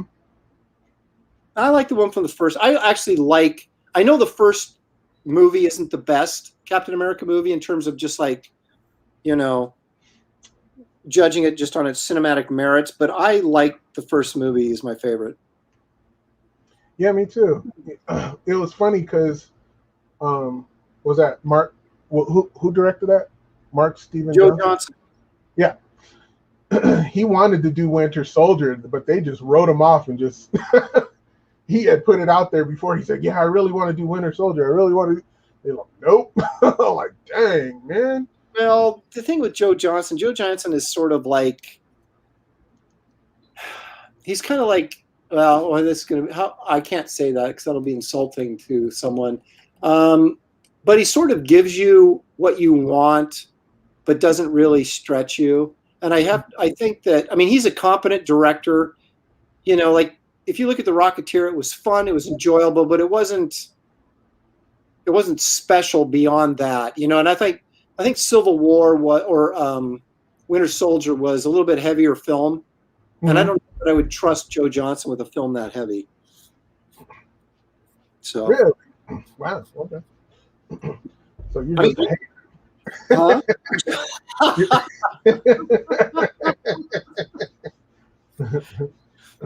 he just I've never seen anything that he did that was more than just, you know, sort of a enjoyable and predictable, which is fine. But that's all Marvel films.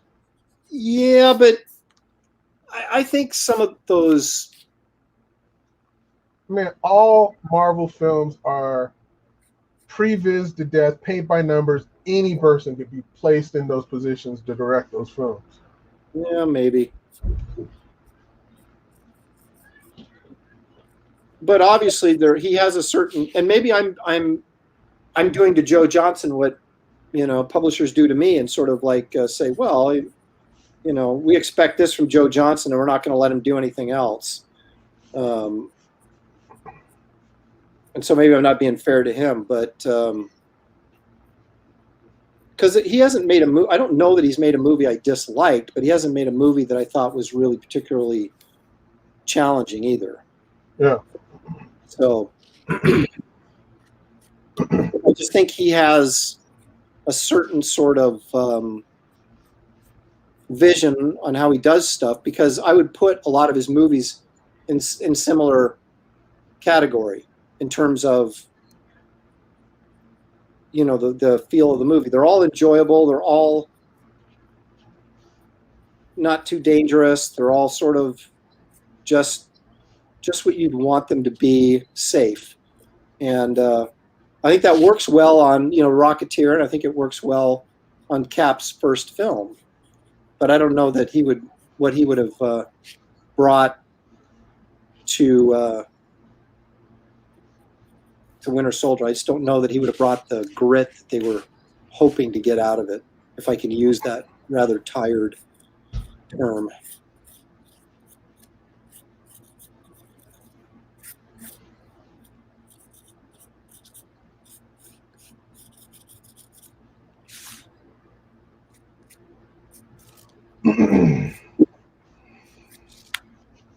So did you bring any snacks with you, David? No, not this time.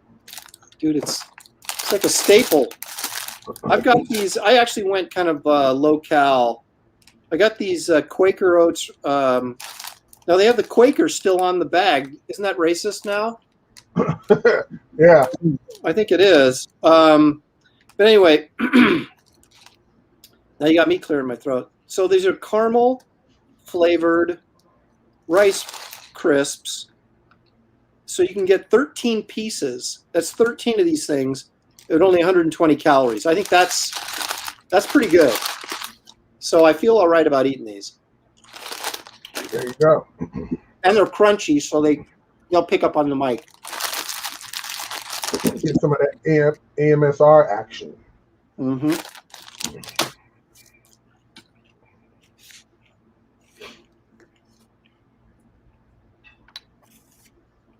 I'm not quite getting the dynamics out of this I wanted.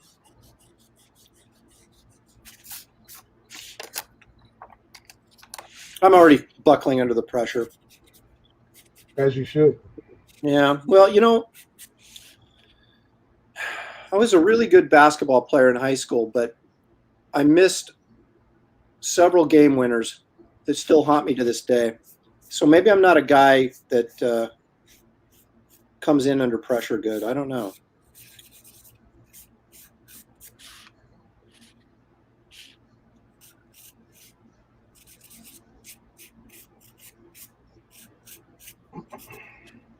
I'm too self-conscious as an artist, I think, is my biggest problem.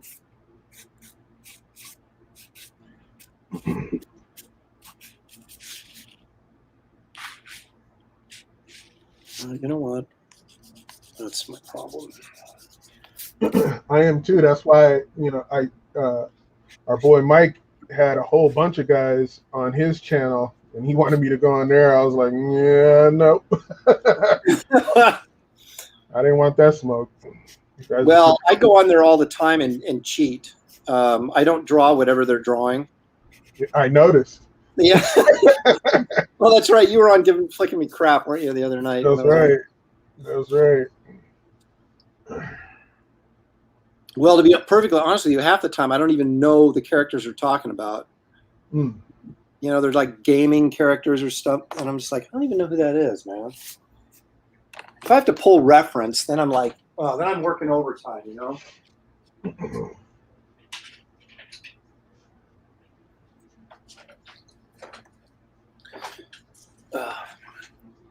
I just had to get a new pencil. I had to upgrade my pencil here. Getting serious now. Mm-hmm.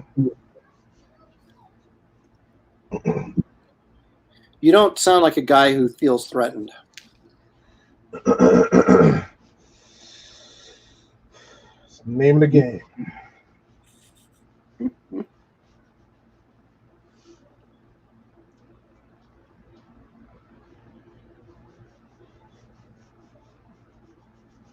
Okay, so when do you hope to have Bass Reeves wrapped up? I'm hoping in the next couple of months, because I want to get on my stuff sooner than later. Well, that's what I was going to ask you. That's really what I was getting at. Is so when do you hope to be rolling on your project? I mean, I'm already doing little things here and there just to get out of the way, you know, like solidifying character designs and, you know, peripheral side characters and stuff like that that are necessary, and trying to figure out environments, and because the one thing that I will do is what I liked about, you know, DC is they had real environments, but they also had their fictional environments, right? And like Metropolis or Central City or something exactly. like that. So I have a little bit of that action going on. So I have to create the environment, you know, and I want to have a certain kind of aesthetic that I could maintain, you know. Right. I don't necessarily love drawing buildings and all that kind of stuff, but it's necessary. So I want to get as much of that stuff, you know. Basically, get your Bible worked out before you really get rolling, is what you're saying. Exactly. Now, are you? We're doing a lot of throat clearing. Are you planning on getting like a certain amount of pages done before you launch, or what's your goal in terms of that? I would like to personally be fully done with all my penciling and inking. No kidding. So you're talking like months down the road. Yeah. I don't want to fall into a trap that, you know, I've seen other people fall into where they crowdfund and it takes them a long time to get their product. I want to get that, be able to turn it around relatively fast, you know, for the people, because they want their product, you know. So not indicting any person who's taken a long time. I just understand the trap, you know, the Right. No, I unfortunate things that happen in life that cause that to happen. Well, part of the problem, though, with part of the problem with crowdfunding, or the issue of why people crowdfund, is because, I mean, how do you make a living while you're working on this book for essentially, you know, for free? I mean, that's a lot of work. So you're basically having to do a paid gig and do this on the side, right? Mm-hmm.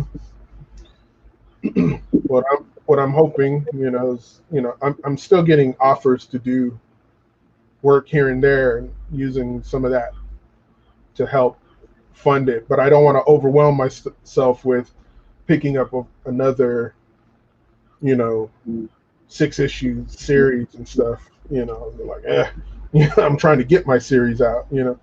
So if I have that, and, you know, people wanting to do commissions, you know, I still got a few commissions on my desk that I have to finish before I take on any more anyway. So once I get those done, my commission window will be open again, and hopefully that will keep me afloat to do the comic book, you know, on the side. Right. Yeah, that's kind of the thing I keep going back and forth with is, you know, but I do know when I did Power Cubed for Dark Horse several years ago, it took me, I think, like 4 months to pencil and ink the first issue. And I was like, this is never going to get done. And so that's when I used the little bit of advance money I got on that to pay inkers to come in and at least ink the book. And it just took me forever because it was working as a side project. And so I don't know that I got it out any quicker, you know, by not, of course, no one knew other than Dark Horse that I was working on it until I got it, you know, where I wanted it. But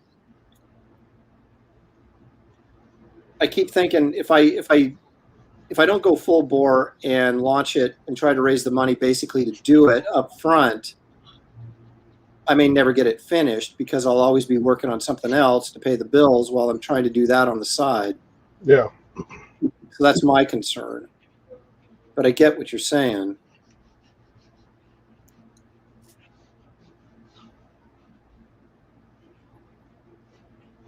So I don't know. I don't know what the right answer is. There's a lot of guys that are, well, I shouldn't say a lot of guys, but there is, you know, several guys doing full bore, you know.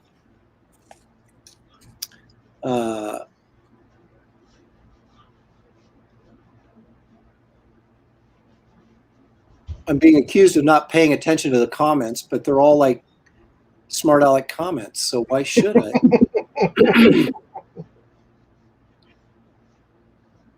See, Jeff Potts is just fishing for a slap, and so I'm not going to reward him unless he really comes up with something good.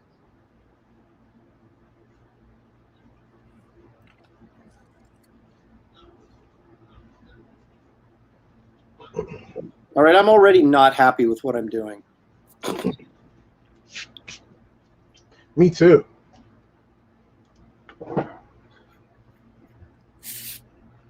But I'm still pushing forward.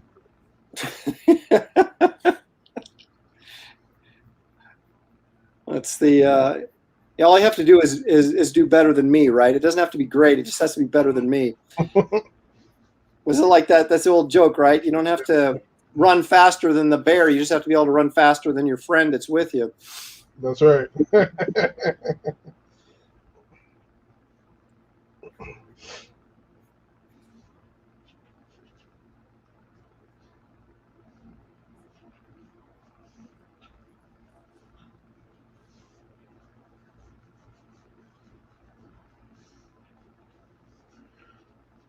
So do you have much connection with the big two anymore?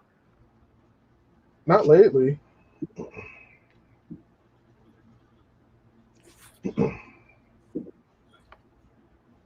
I don't think, I haven't been hunting them down, and they haven't been hunting me down, so. Yeah, well, I'm And right I'm with assuming it's because of the nature of just business in general, but could be other things. Who cares?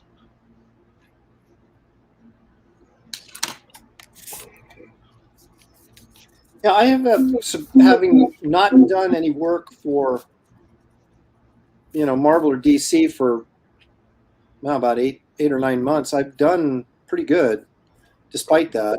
So, and I don't have to draw something that I don't necessarily really want to draw. Yeah. That literally makes no sense. As much work as you've done for them, it seems like you shouldn't ever have to ask. It should just be there for you to turn down. You would think, but I know a lot of guys that are mainstays in the industry that are kind of facing the same thing right now. For some reason, there's certain guys that are,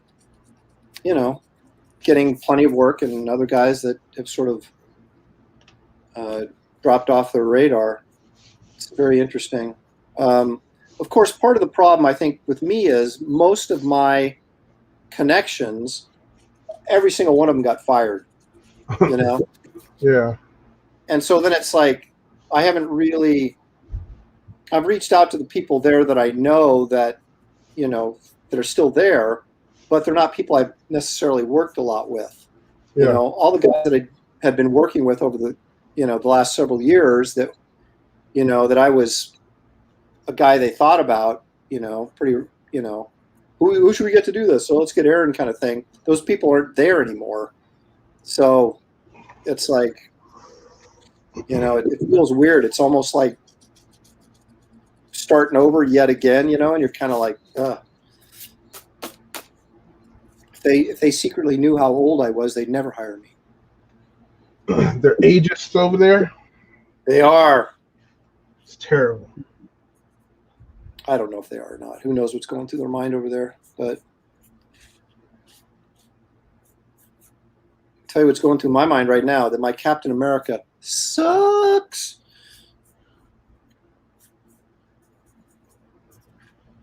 I didn't even need you to say that.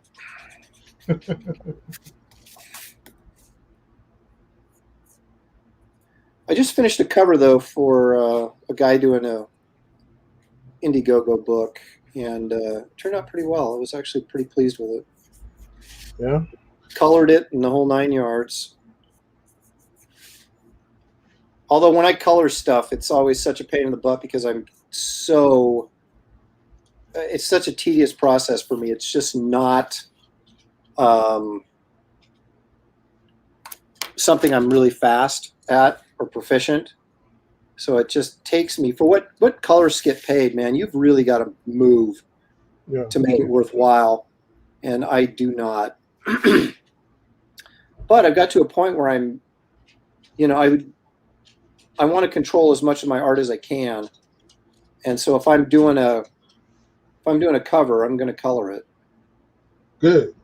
And that's not a put down on anybody that I've worked with, because I've worked with some good colorists, but it's just, I don't know how you can view yourself a complete artist if you're not capable of doing everything.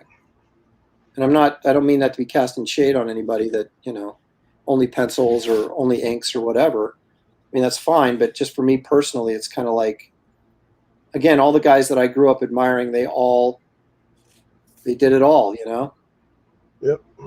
And I was like, I want to be one of those guys. I was looking at, Mike was showing how he does his work. Mike Miller. Don't be plugging Mike on this show. I'm not. Okay. I'm about to dog him out. No. No. He was doing his on the computer and printing his stuff out Right. And it, it looked so efficient, and he was just still inking, and I was just like, man, look at Mike go. I don't know anything on Photoshop, so I'm like gonna have to lean on his understandings. Hey, Mike, teach me how to do this. Everybody's jumping to these new computers that look a little bit more intuitive. Yeah, I can't give up having an original piece of artwork, though. I can't do it digitally. It's just that's what I'm saying. That's what Mike was doing. He was doing, say, like the pencils or layouts in the program, and then he just printed out in blue line and then ink over it, and whatever embellishing he would do. It looked fantastic, and he was explaining that you can't really discern, if the pencils were there or not. right. All right, I got to slap somebody. You have to give me a second here. This is well earned by Louis Bright Raven. This is Aaron's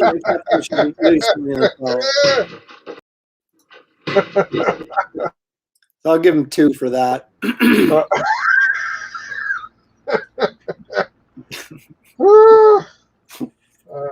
Thank you for that. I appreciate that. That's true. He is.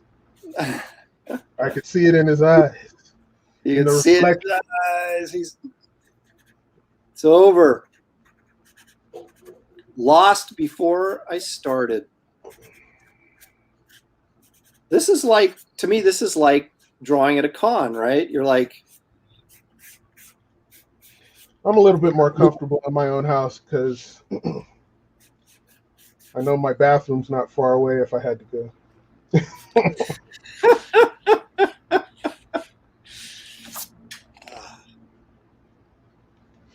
oh, this sucks. I'm throwing it in and starting over. You destroyed me, man. I can't help it. I can't believe it. Say it ain't so. Say it ain't so, Joe.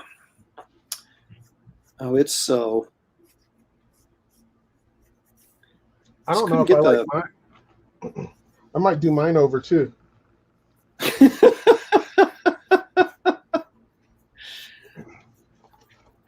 did not get the energy out of it that I wanted. It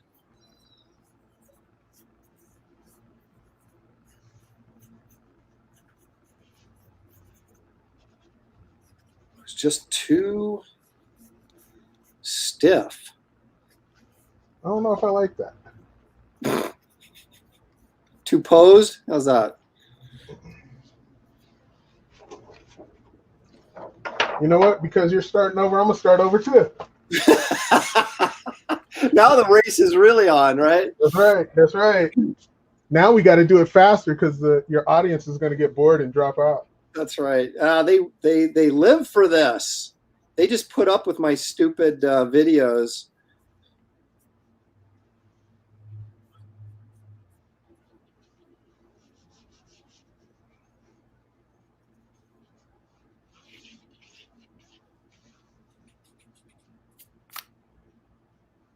It's weird. I've always struggled drawing a good Captain America, and I don't know why, because he's always been one of my favorite characters, and I just never really got a look for him. I'm kind of the same way with Batman. I can't ever really get Batman the way I want him to look. Man, I should have said Batman.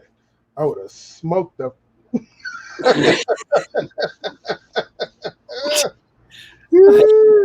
Should have.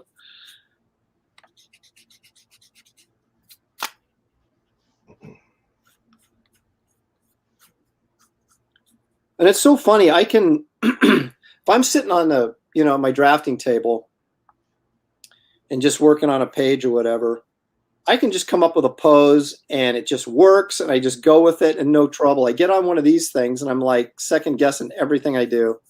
Mm-hmm.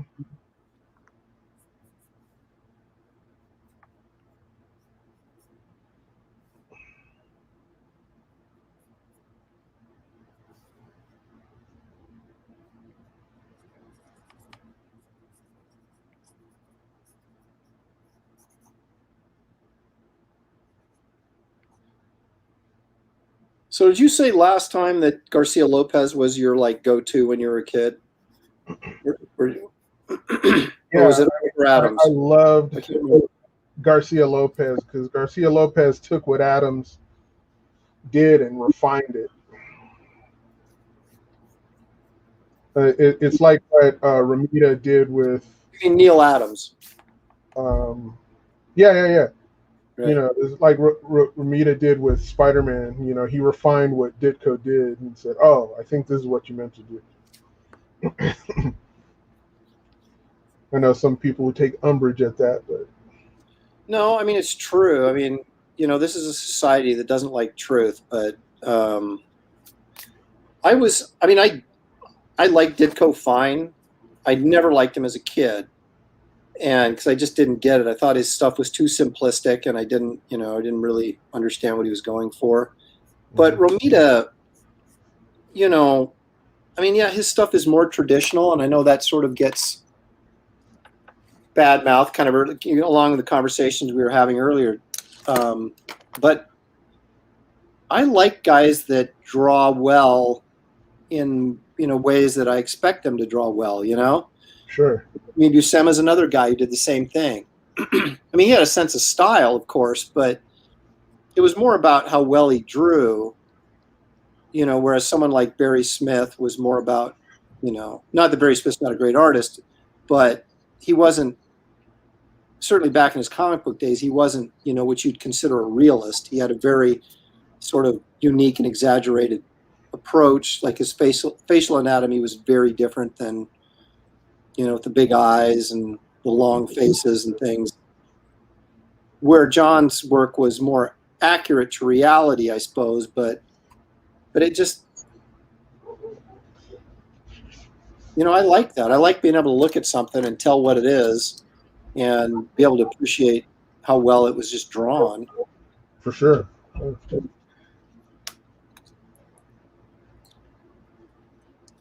But then I say that, and yet I was a big Wrightson fan, and Wrightson certainly did not, was not a typical comic book artist of the day. But I had such a variety of tastes because I was a huge Neil Adams fan, and Neil was probably more of a, a realist in that sense. Mm-hmm. But again, he did it so well that it became a style unto itself, For sure. And I was never a big DC guy growing up, so I had very limited exposure to Garcia Lopez. Now, what was it about DC that made you not a DC guy? What was it about DC? Yeah.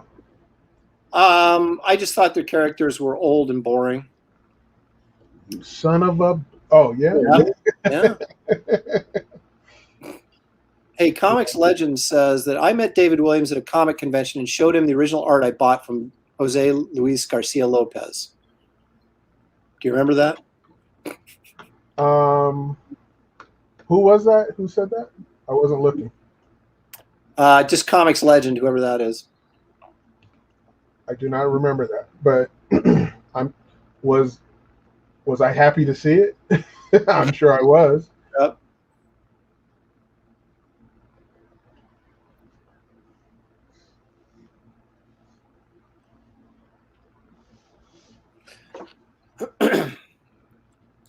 I remember some of his covers, and I thought they were really, really good. And that's the reason I actually bought the DC comic. Like I bought DC Comics Presents #1. Of course, it was the first issue, but it had that great Garcia Lopez cover of the Flash and Superman on it. And I'd mentioned on another feed, I don't think it was this one, that that kind of fake wedding issue where Superman marries Lois Lane, but it's like Earth 6 or something. But he's flying. It's an Action Comics cover where he's holding Lois in a wedding gown, and he's flying, while he's holding her. And I thought that was a great cover, and I bought that. So I saw his covers and obviously responded to them because they were so well drawn. but I never, I don't know. It just, I liked Superman and Batman when I was a kid growing up because they were on TV all the time.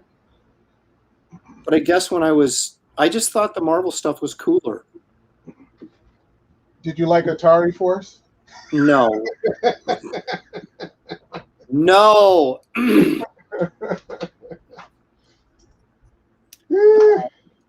So. See, I'm giving you more time because I ran out of pencil lead. Hey, I've switched pencils, started. At this point, it's like,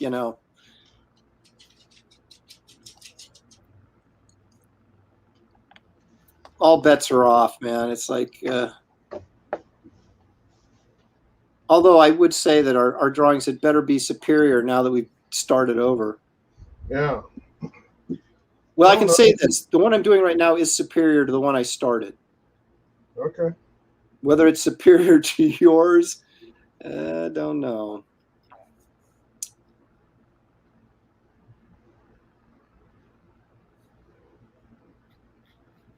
Dang it.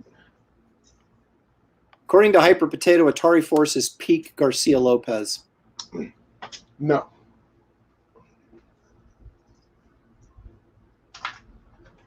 And here's a guy trying to, he may be right. He's, oh my gosh, C. Quinn SHELLEY'S, I guess that's how you say his name. He's got a Thomas Blackshear painting in his little avatar headshot there in his name. Mm. I'm sure you're familiar with Blackshear's work, right? Oh yeah. Well, you know that one where it has that angel watching over the kid sleeping, and he has like the flame in his hand. Yeah. That's what he's using as his little icon in his. Yeah, I see. That is a great piece. But he says, catch what you're saying, Mr. L. This might explain the difficulty you expressed with Cap and Bats because they both need a bit of unreal, larger-than-life presentations over the top. You could be right. They're such iconic characters that it feels like there's only a certain look that really works for them. And if I can't get that look, then I feel like I've failed on them. You know what? I'm going back to my dynamism. I'm going back to my first one. Because that always wins. Yeah, I was looking at your choice. And I was like, well, he went from dynamic to stoic. And I'm like, I'm not sure that was the right choice. Yeah. I felt something in there, and I was just like, Aaron's thinking something. Oh yeah. So no. Well, I finally got the dynamics out of my figure that I wanted to get. So whether that's going to be enough to carry the day, I don't know. I almost did something almost identical to what you're doing, Dang it. but I thought it would be too much like Jim Lee's famous splash page from X-Men. That I didn't go there. Stay still.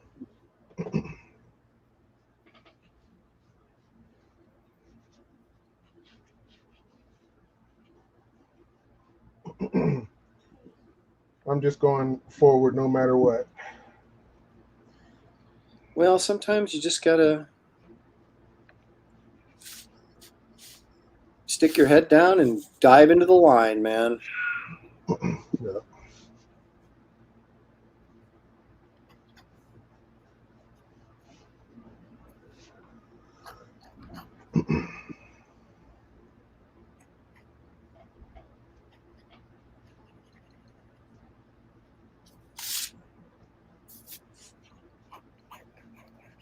See, I think you stylistically are. That's kind of the funny thing I find about you. Not liking to do sketches, although I kind of get it. You have a style that's sort of, I think, built better for doing a show, quicker sketches. I think you can still capture the essence of what you do in your comic book pages. There's certain guys that just have styles that work really well that way, and I think you're like one of them. Chris Warner's another guy who just did incredibly good con sketches that looked so much like his comic work that you really felt like you were getting, a finished piece of work. Man, I wish he wouldn't have stopped drawing. Yeah, I know. I loved his stuff, but he wasn't a guy that really liked or likes deadline pressure, I think.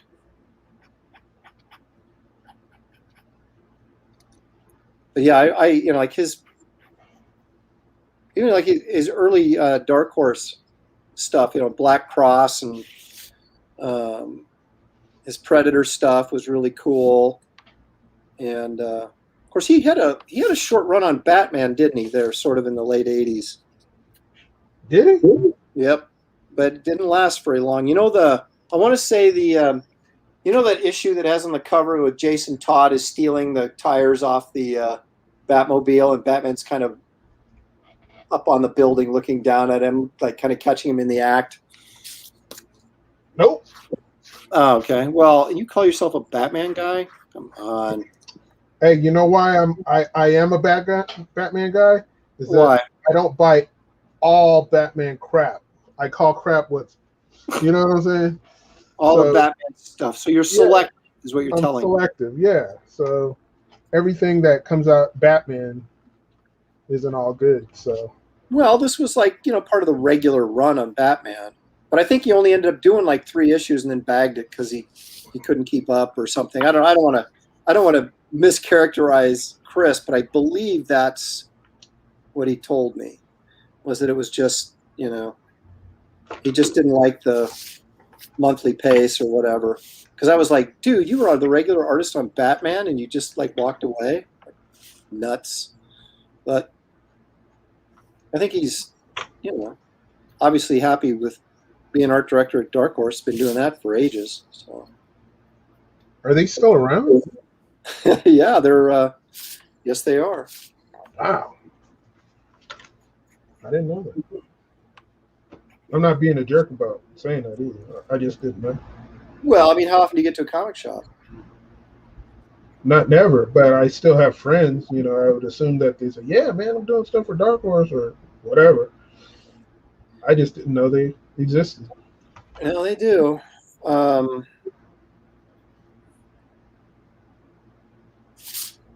Well, good for them. Huh? I said, good for them. Yeah, Mike Richardson approached me. Well, he does occasionally, with looking for creator-owned stuff, because I think they have a deal with somebody, streaming service, and so he wanted to produce more content. So I've done a few things for him that were cool. So they're still around. But I think in that's probably a more. It's more in that capacity where they're looking to do creator-owned books. They give you a little bit of money up front, not much, but a little bit, and you kind of do your own thing and hope for the best. And of course, they're hoping to get a deal, with their streaming service or whatever, so that so they're not looking, I don't think, to make money on the comics as much as they're looking to make money on the. So does that mean they own your creator-owned project, or? No, they don't own it at all, but they secure the right to represent you. Uh-huh. So, and then it's, I think, I'm trying to think now, I think it's a 50-50 split. So if they go and get a deal with, somebody, and they produce a movie or a television show based on your character, then all that TV money or movie money, you split with them 50-50, which I don't have a problem with, because they're doing all the legwork out there, selling it.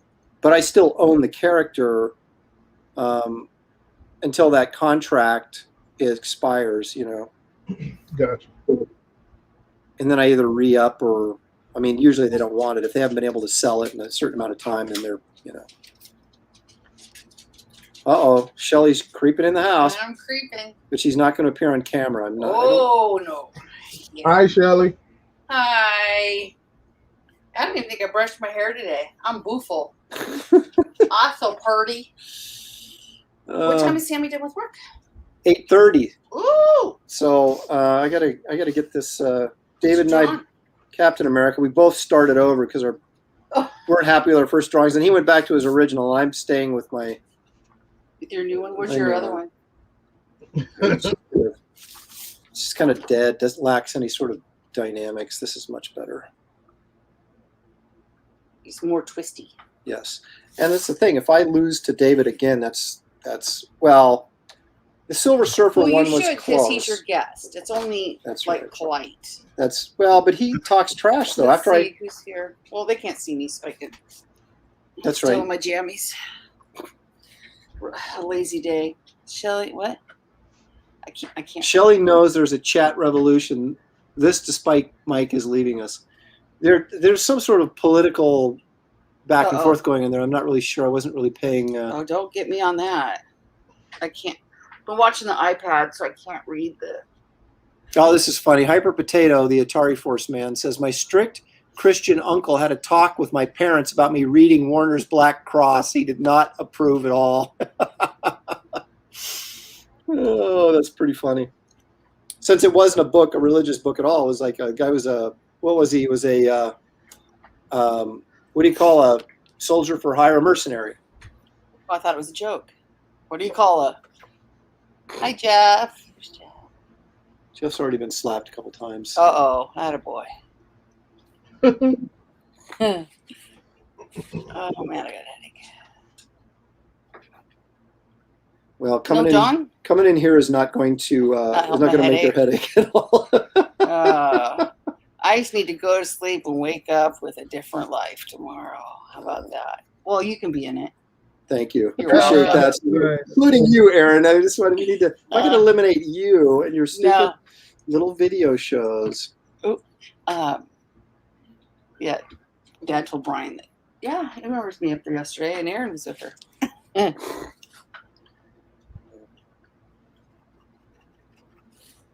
You said Mike left? Yeah, Mike Miller. I wasn't giving him enough attention, so he left apparently. Now we could talk all the smack we want about him. That's right. You'll never know. I'm bringing out the pens right now, dude. You're inking too, so you're ahead of me. I thought I was up on you there, and no, I guess not. Aaron times. See, I can't even read the. Would you forget my glasses? Aaron times me out for slaps. I'm pretty indignant about it. I would be too, I guess. No, I've been watching the iPad, and so after a while of the digital eye strain, I can't read. Everything's blurry. Well, Jeff, I reward you when I bring good stuff, but you have like a lot of weak attempts at just trying to get slapped, and I don't reward weak attempps. Well, who are you to judge? It's my show. Who was that you said to me the other time we were on? What do you think this show's all about, you or something? I don't know. And I was like, hey, that's the name of the show. Who knows? Oh.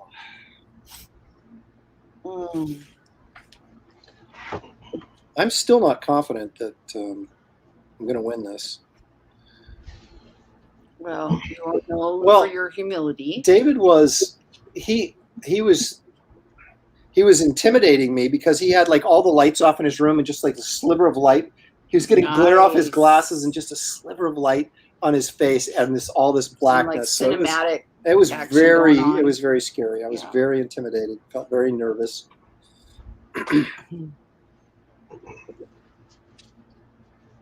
Wasn't sure what was going on over there.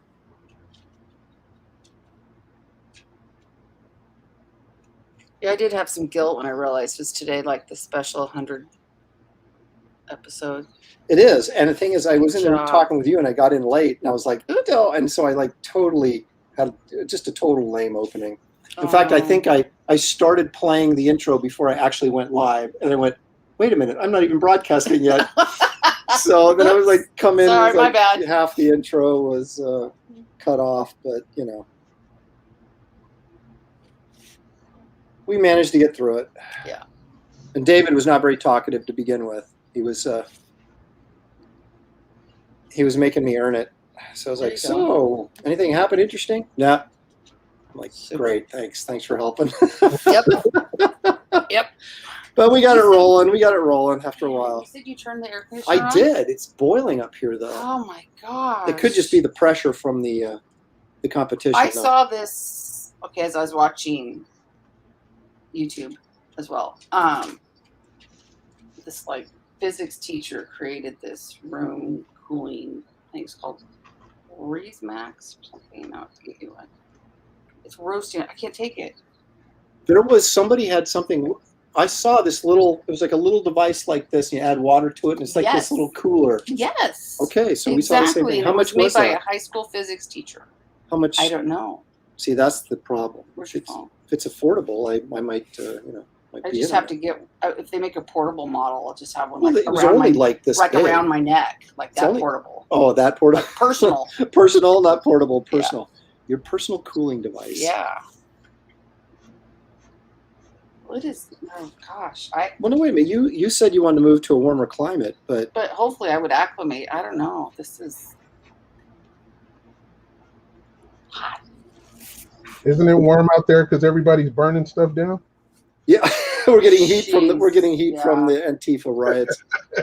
Well, and we don't really go into Portland that often, but when they finally found a hospital for my We do dad, like to rage. I have to drive to the other side of Portland to go see him, and it is holy crap. It's horrible. Mm. Absolutely. I mean, Portland was beautiful.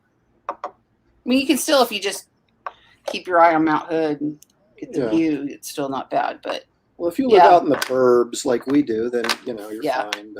But yeah, driving just the freeways through Portland, not even going downtown, is shocking. well, yeah, homeless camps on the sides Oh. of the freeway, it's just crazy. Overpasses, they're just like living on the sidewalks, and it's bad. You could tell where they've moved them because there's just piles and piles and piles and piles and piles of garbage that nobody's picking up, and graffiti everywhere. It's horrible. So, how are things in New Mexico? I assume it's a little bit more cleaner environment. Yeah, I mean, stuff isn't burning down, but it's hot. Yeah. Yeah, but when we were in Phoenix, because that's where my daughter goes to school, I mean, I don't want to, the whole cliche that it's a dry heat, but it really is, and it feels different. Yeah. It's not oppressive. Well, It's and you just get you really acclimate warm. to it. So like here it's, I don't even know how warm it is today, but yesterday it was probably in the 70s and it felt hot. Well, but we're also More the wimpy. studio's. The studio's upstairs, so all your heat's going up, and so we're just roasting up here, even when Well, it's you've not even got that hot outside. 5 million lights on, and Well, I went the total opposite of David. I did not try to intimidate David. Instead, I tried to welcome him, like Oh. a friend might do. with bright Yeah. light. Mm-hmm. He was sitting in the shadow like the Dark Knight. Right. This is the Memorial Day show too, right? Yes. Well, yeah. Because tomorrow's actually Memorial. Yeah. Well, this is kind of the Memorial Weekend show. Yes, I Yes. did give a shout out to our troops, Awesome. and I wanted to do something a little least bit more you did. special than I did, but I didn't. Yeah. That our leaders did it all, but that's okay. Oh, Here we there she go. goes.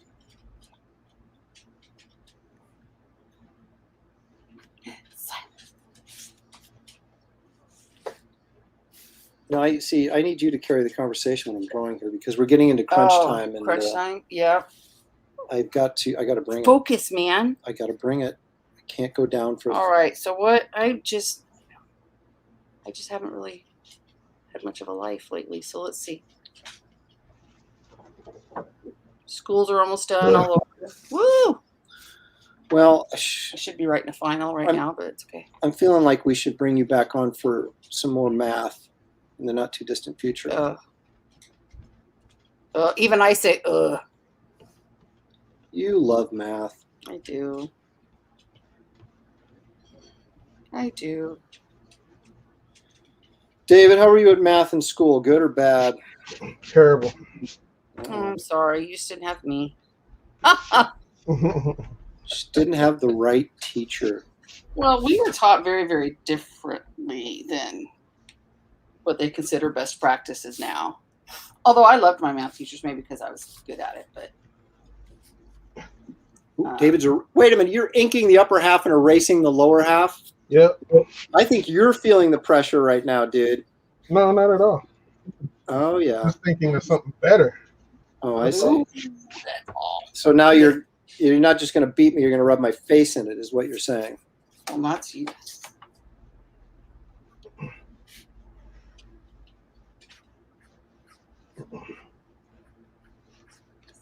The French curve.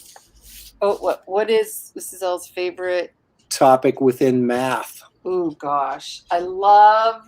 Let's see.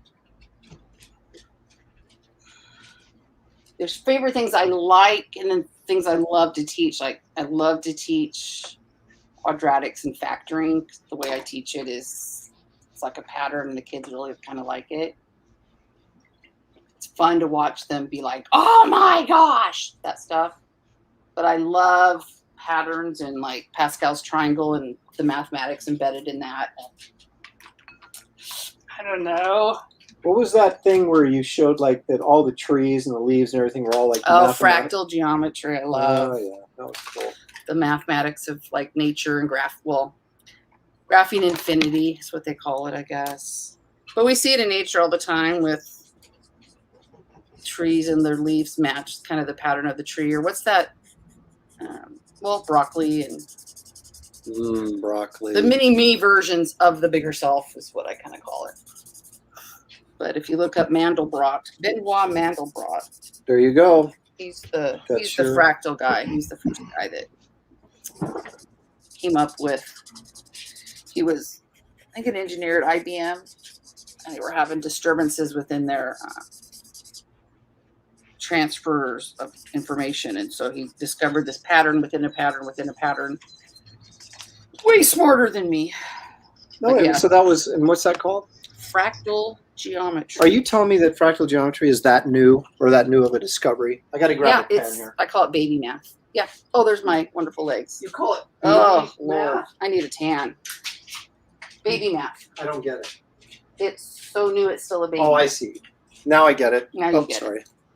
Yeah, I had to show my legs. People are going to be logging off like crazy now. Too late. The damage has been done. It is. I need a tan bed. Aaron needs to focus to have a chance of winning. But no, doing a summer course for Cal. Well, if he needs help, let me know, Jeff. I don't know how I feel about this. I don't really know if that deserves a slap, but I'm going to give it this. Give it a and maybe one of these. I had a tan then, though. Well, we were in Vegas. Ooh, stats.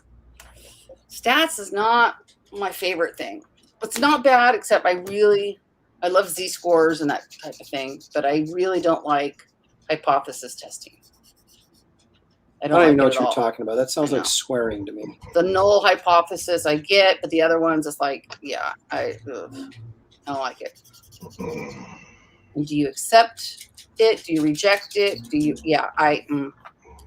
Not my thing. I guess if I studied it more, I could get it. Like I used to have a mental block with logarithms, but now I like them very much, which is really lame. Wait a minute, don't you just look up logarithms in the back of the book? Oh, we're so old. Well, no, but the properties of logarithms, how you use logarithms to solve certain things. I like that. I was actually just thinking about taking a course this summer and maybe do some calculus brush up. What do you want to do this summer? I'm going to go to math camp. Yes, factoring. Oh, I love. This pen is out. Teaching it with the area model. Oh, the kids love it. I just got done doing that. Do you use math to prove machines? Do you use math to prove the existence of God? Well, I don't have to because I teach at a private Christian school. Oh, okay. It's already there. Well, there you go. Although I do have to have biblical integration, which is always a challenge for me. The number 2, isn't it awesome? No. We make it work. But no, they're great kids. Well, you certainly get manageable classroom sizes. Well, and that's for sure. I teach such super part-time. So super part-time. And I'm done after this. So I can't do the math unless it's a direct application. Yeah, well, it makes it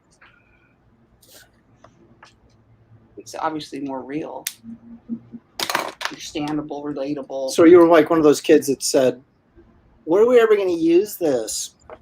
And I say, I don't know what you're going to do later. I'm good, but I'm not that good. Can't predict your future. No, we're making your brain be more logical and mature and develop. Blah blah blah.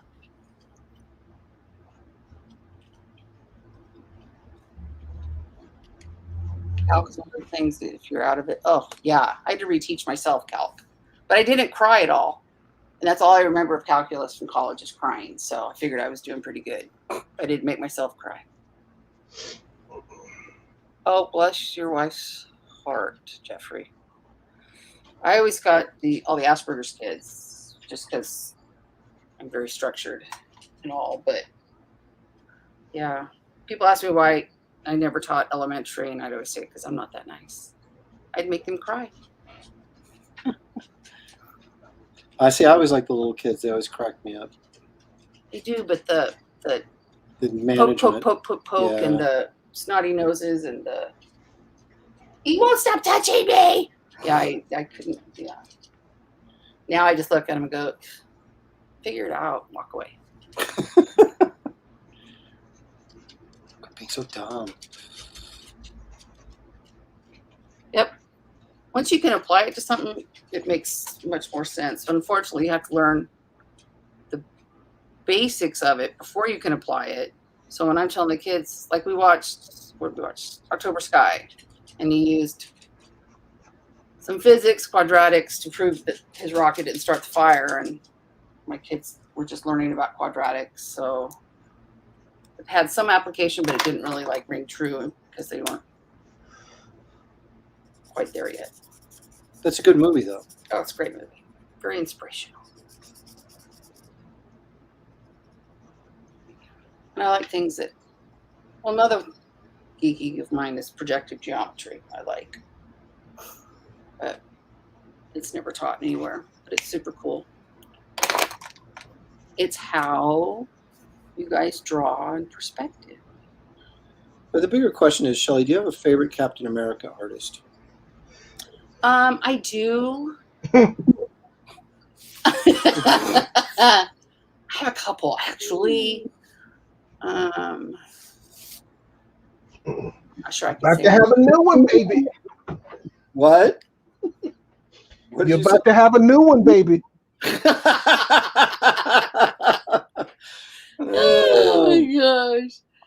All right, David, I'll throw that at you. Do you have a favorite Cap artist? Oh, love it. Do I have a favorite Cap artist? I would say Kirby because I kept copying Wired different. his covers over and over on Who? That manila folder that came out in the 70s. Yeah, who are you talking about? Jack Kirby. Oh, Kirby. Okay. You know that guy? Yeah, I've heard You know of that him. guy? He did this really cool cover with Falcon, and I drew it over and over and over and over and over and over. But I really don't have a current one that I go, oh, that guy. I really dug those 3 issues that Stranko did a lot. And Zach, of course, I loved his stuff in the 80s. Shelley's bailing. She's having heat stroke. Seriously. But It is so bad in here. Lord have mercy.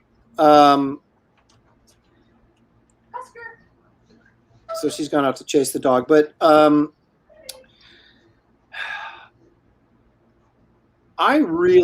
honestly, I really liked Ron Garney on Cap. Oh yeah, I forgot. Shoot, he was really Dang, that's a good one. He's the type of artist that was made for that character, you know? Yeah, you're right.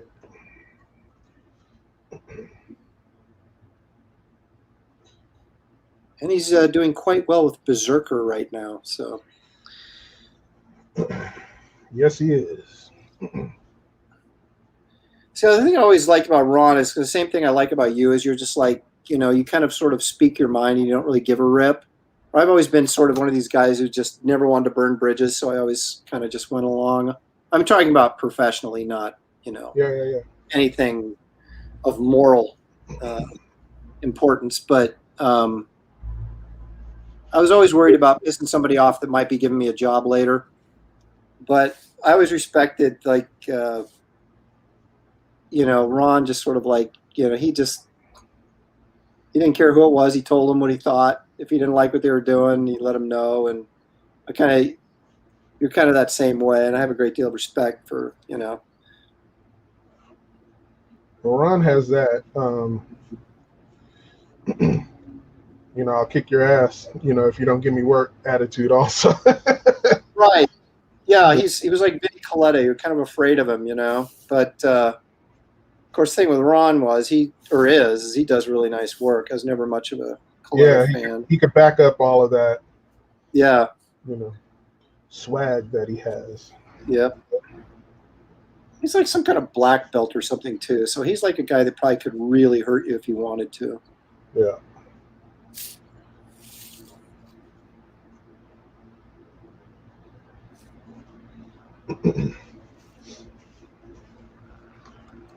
I might be able to hurt you with a good insult, but that would be about it, you know.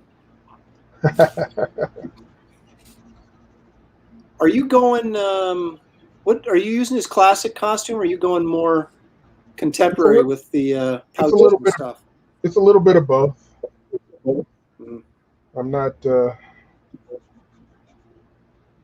I'm picking and choosing some of the things that are worthy of being on the guy's suit. Yeah, see, I didn't even think about that. I thought I'm just going classic Cap, the way I grew up with him.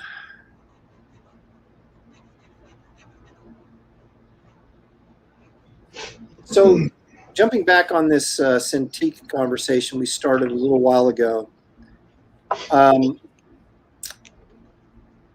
Brian Hitch had a post on Twitter that got my attention about, you know, people doing digital work and all that kind of stuff, and how it was hard for, even though he, you know, sees the allure to it, that he wasn't sure if he could, you know, give up the income that comes with, you know, having actual original art to sell.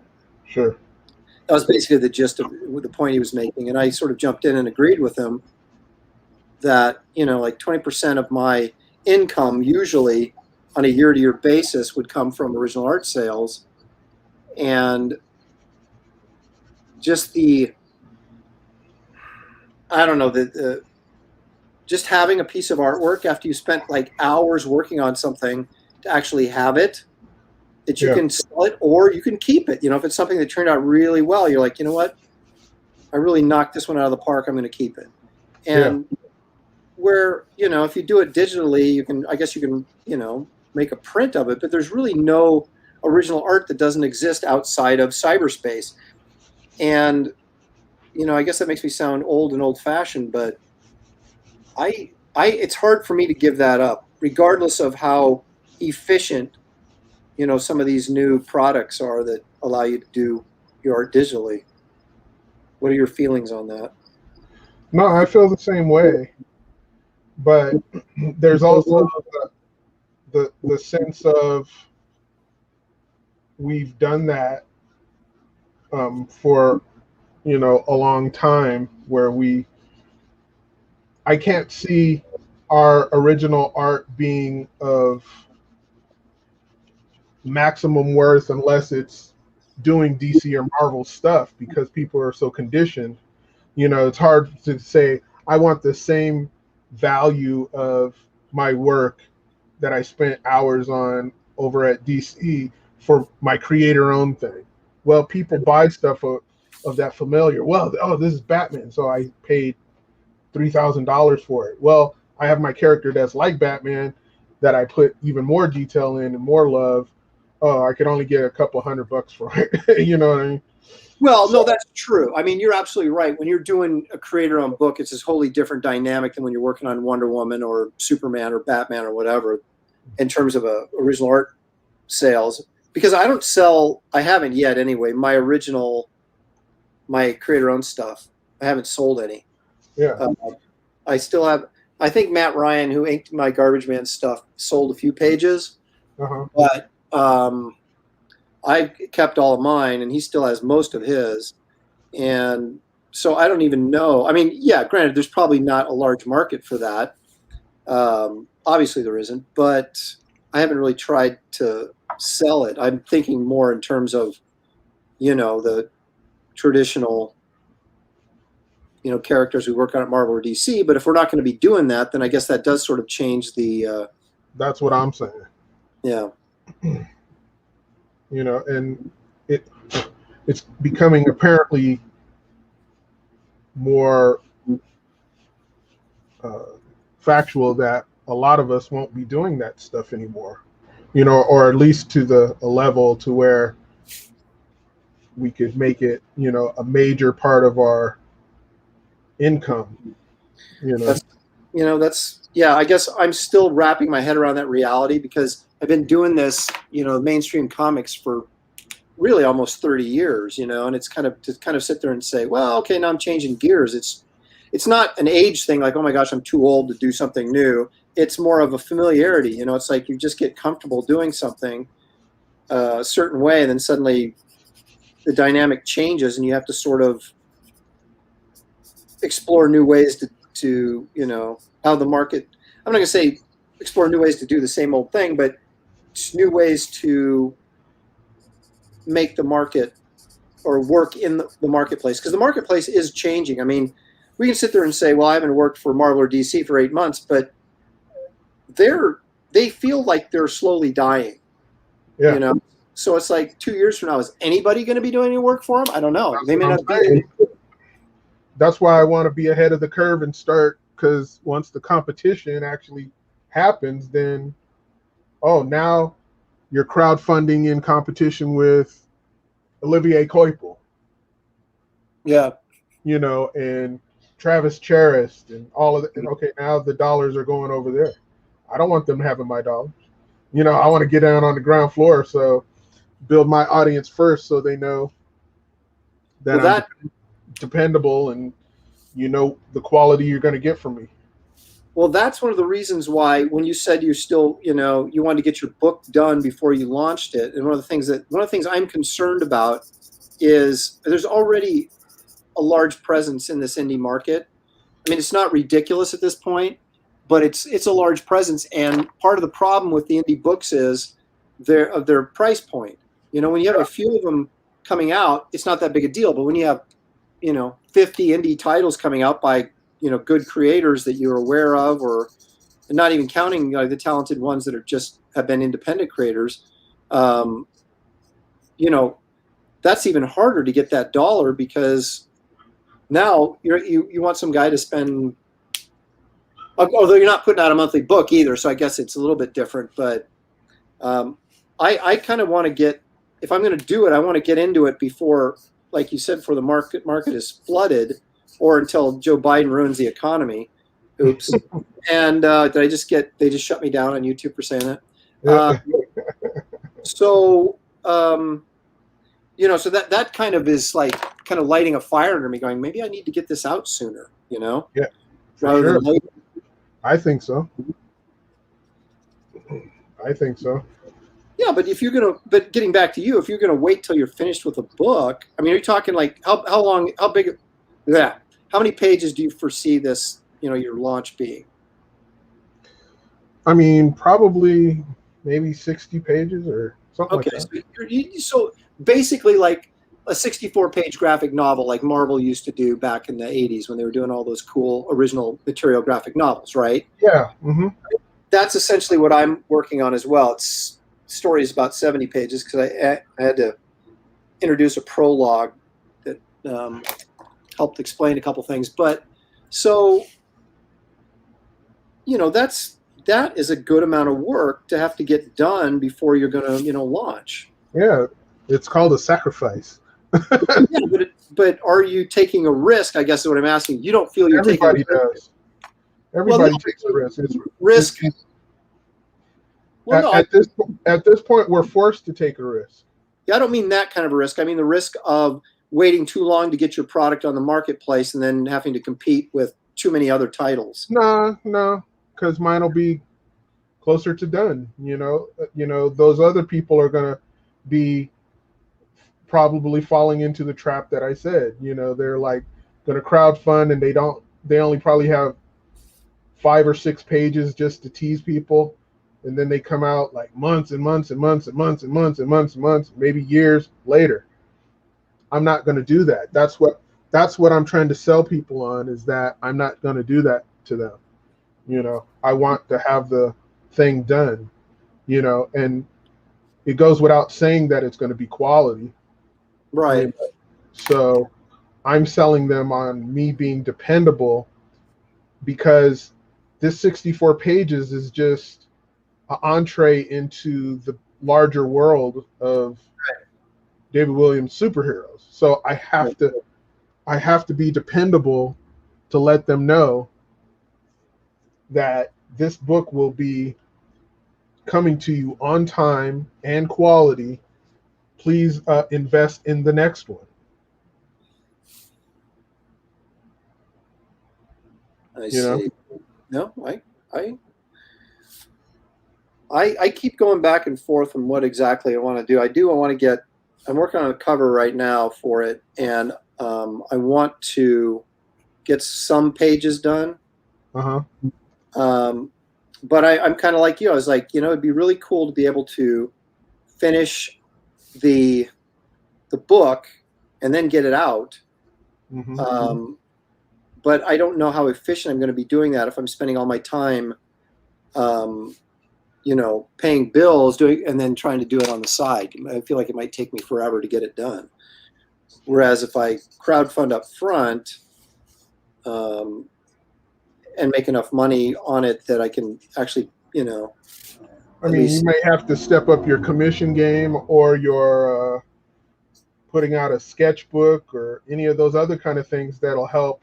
Yeah, that's supplement true. it. But again, there will be a sacrifice on your time and your wallet for a minute just to do it, and hoping that your loved ones and friends will, purchase it, and also guerrilla promote it on their platforms as well.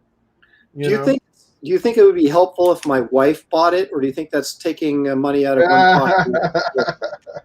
Like, Shelley, buy 20 copies. I'm like, oh, wait a minute. Yeah, well, if she bought 20 copies at a lower price and she sold them to her friends at work or something like that, or not, I don't know. See, a matter of fact, check this out. All right. You're selling them at a higher price because you're personally autographing them to her friends. Yeah. And so there you go. Now you're thinking. This is starting to take shape. Oh.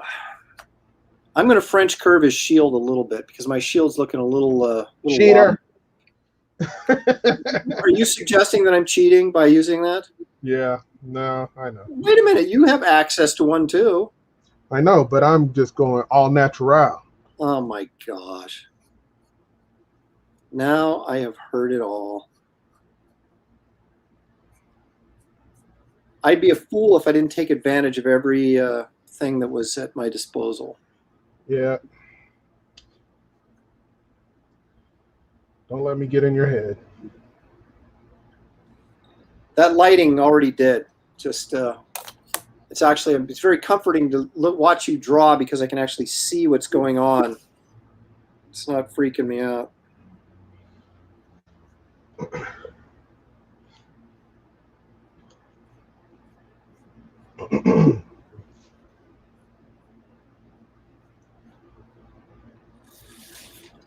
Okay. I think if I put some heavy blacks on his shield, it'll help cover up the fact that it's kind of wobbly. Oh, no, wait a minute. I don't think this is all that unusual. Jeff Potts says there was some sort of controversy where supposedly an author bought 10,000 copies of his own book to push him up on the Amazon rankings. I would say that probably happens regularly. Yeah.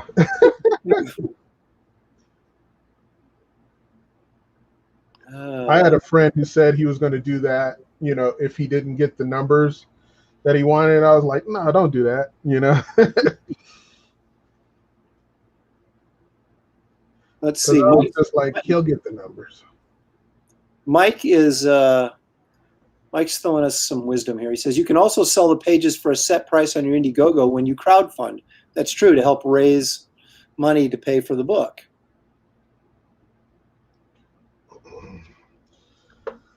All right, C. Quinn he's looking for trouble. He says, wait, are you trying to, and of course he's talking to me, not you. Wait, why are you trying to recreate the monkey drawing Chris Evans was working on in Captain America, the first Avenger movie? Damn. I think that's an insult. So. Y'all are cold-blooded. Oh, just the lack of respect on this show, it mirrors the lack of respect I get in my household. So I'm actually used to it.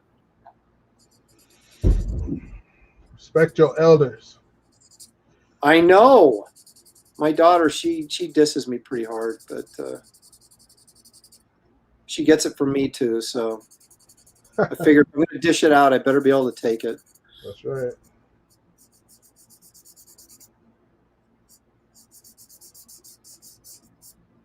It always cracked me up. Shelley was always so upset when our kids were mad at us or mad at her, you know, when they were kids. And I'm like, Shelley, eventually they're going to need the car keys and they're going to love you again. So. That's right.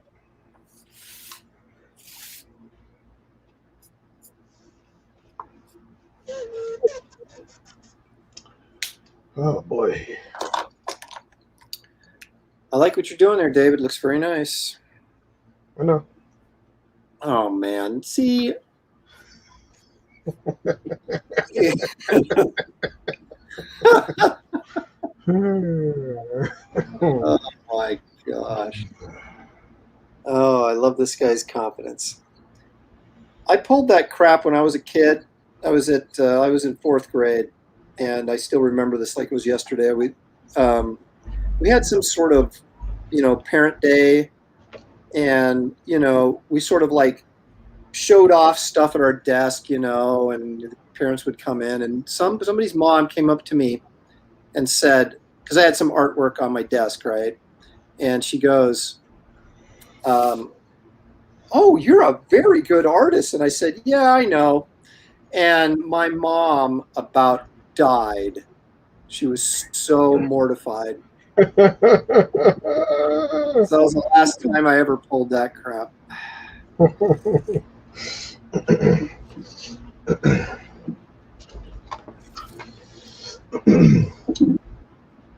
I'm sure that ladies on my mom, he's a very confident young man.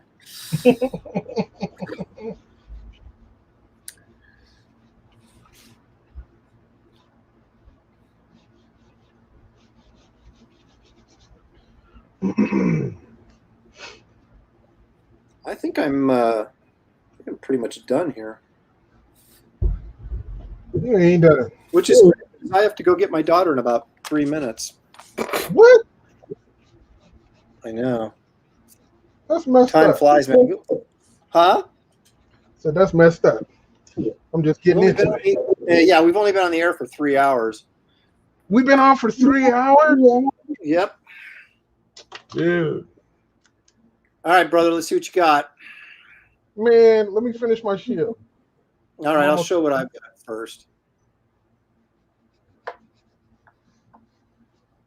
Wait a minute. Where's my... come I can feed? Oh, there it is. All right, so I'm going to feature me. There you go. His cap, tossing his shield, his wobbly shield, but it's actually an optical illusion because it's spinning, so therefore it makes it seem a little bit more wobbly. I like it. Paul Brillhart wants to know, Dave, what was the impetus to move from LA to New Mexico? I visited when I was a little boy.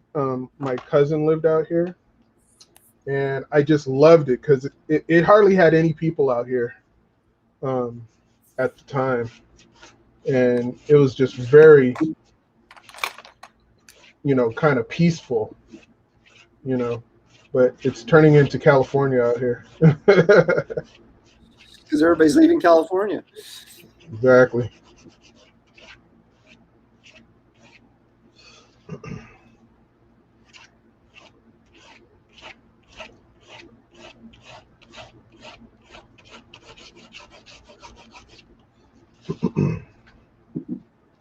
Oh, so you're hey, what's that whiteout thing again?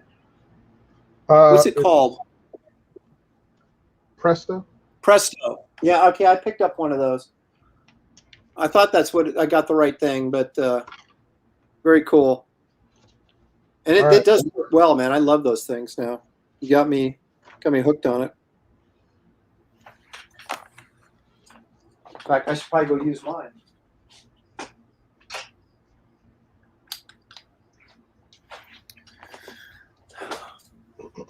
I don't use all the tools I have at my disposal.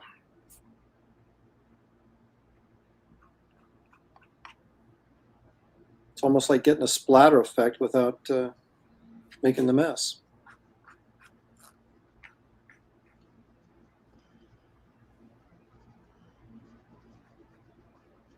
All right, I seriously have to end the show and leave. All right, here we go. Your time's up, man. All right, you gonna show it? All right, here it is. Let's see. I'm going to get you full screen. Hang on. That's pretty sweet, man. That's pretty darn sweet. I think you beat me again. That's nice. Very nice. All right, and here's mine.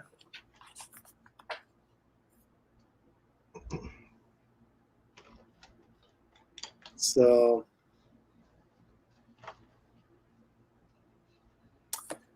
all right, David, I hate to do it, but I'm going to give you the victory again.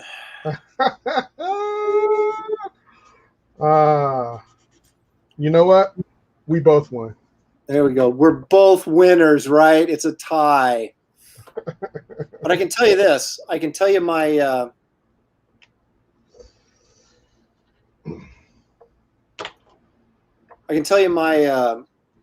this is way better than my first try. So Oh, I'm glad I went back to my other one. I may finish the second one just in my spare time. All right, brother. Thank you for coming on again. I love having you on. We always have some good conversations, and I always get some good info from you. So I appreciate you taking the time and drawing and entertaining the folks at home. Absolutely. Thanks wait for a having minute. me. Jeff Potts says Aaron gets a participation trophy. That. There you go, Jeff. On the way out the door, man. That's what you're getting. Someone says, Mr. L, color that cap and I will buy. I might do that. All right, folks. Thank you for joining us on our special Memorial Day show. David Williams, the artist on Bass Reeves, has been joining me, and he's also talking a lot about a future, hopefully not too far in the future, creator-owned crowdfunded project. I got my own stuff coming up. I was going to do Aaron Con this weekend, but I think I'm going to push it off until the following weekend because I haven't got some stuff done that I wanted to get done for it. So next weekend may just be another regular edition of Aaron Live. But anyway, thank you all for joining me. It has been fantastic. I love you all as much as I can without actually knowing you in person. And I just, again, appreciate all you guys' support. And please remember to like and subscribe if you have not done that. I can use the numbers, and I appreciate it. So anyway, everybody, good night. Enjoy tomorrow's Memorial Day, and we'll see you next week. Thank you.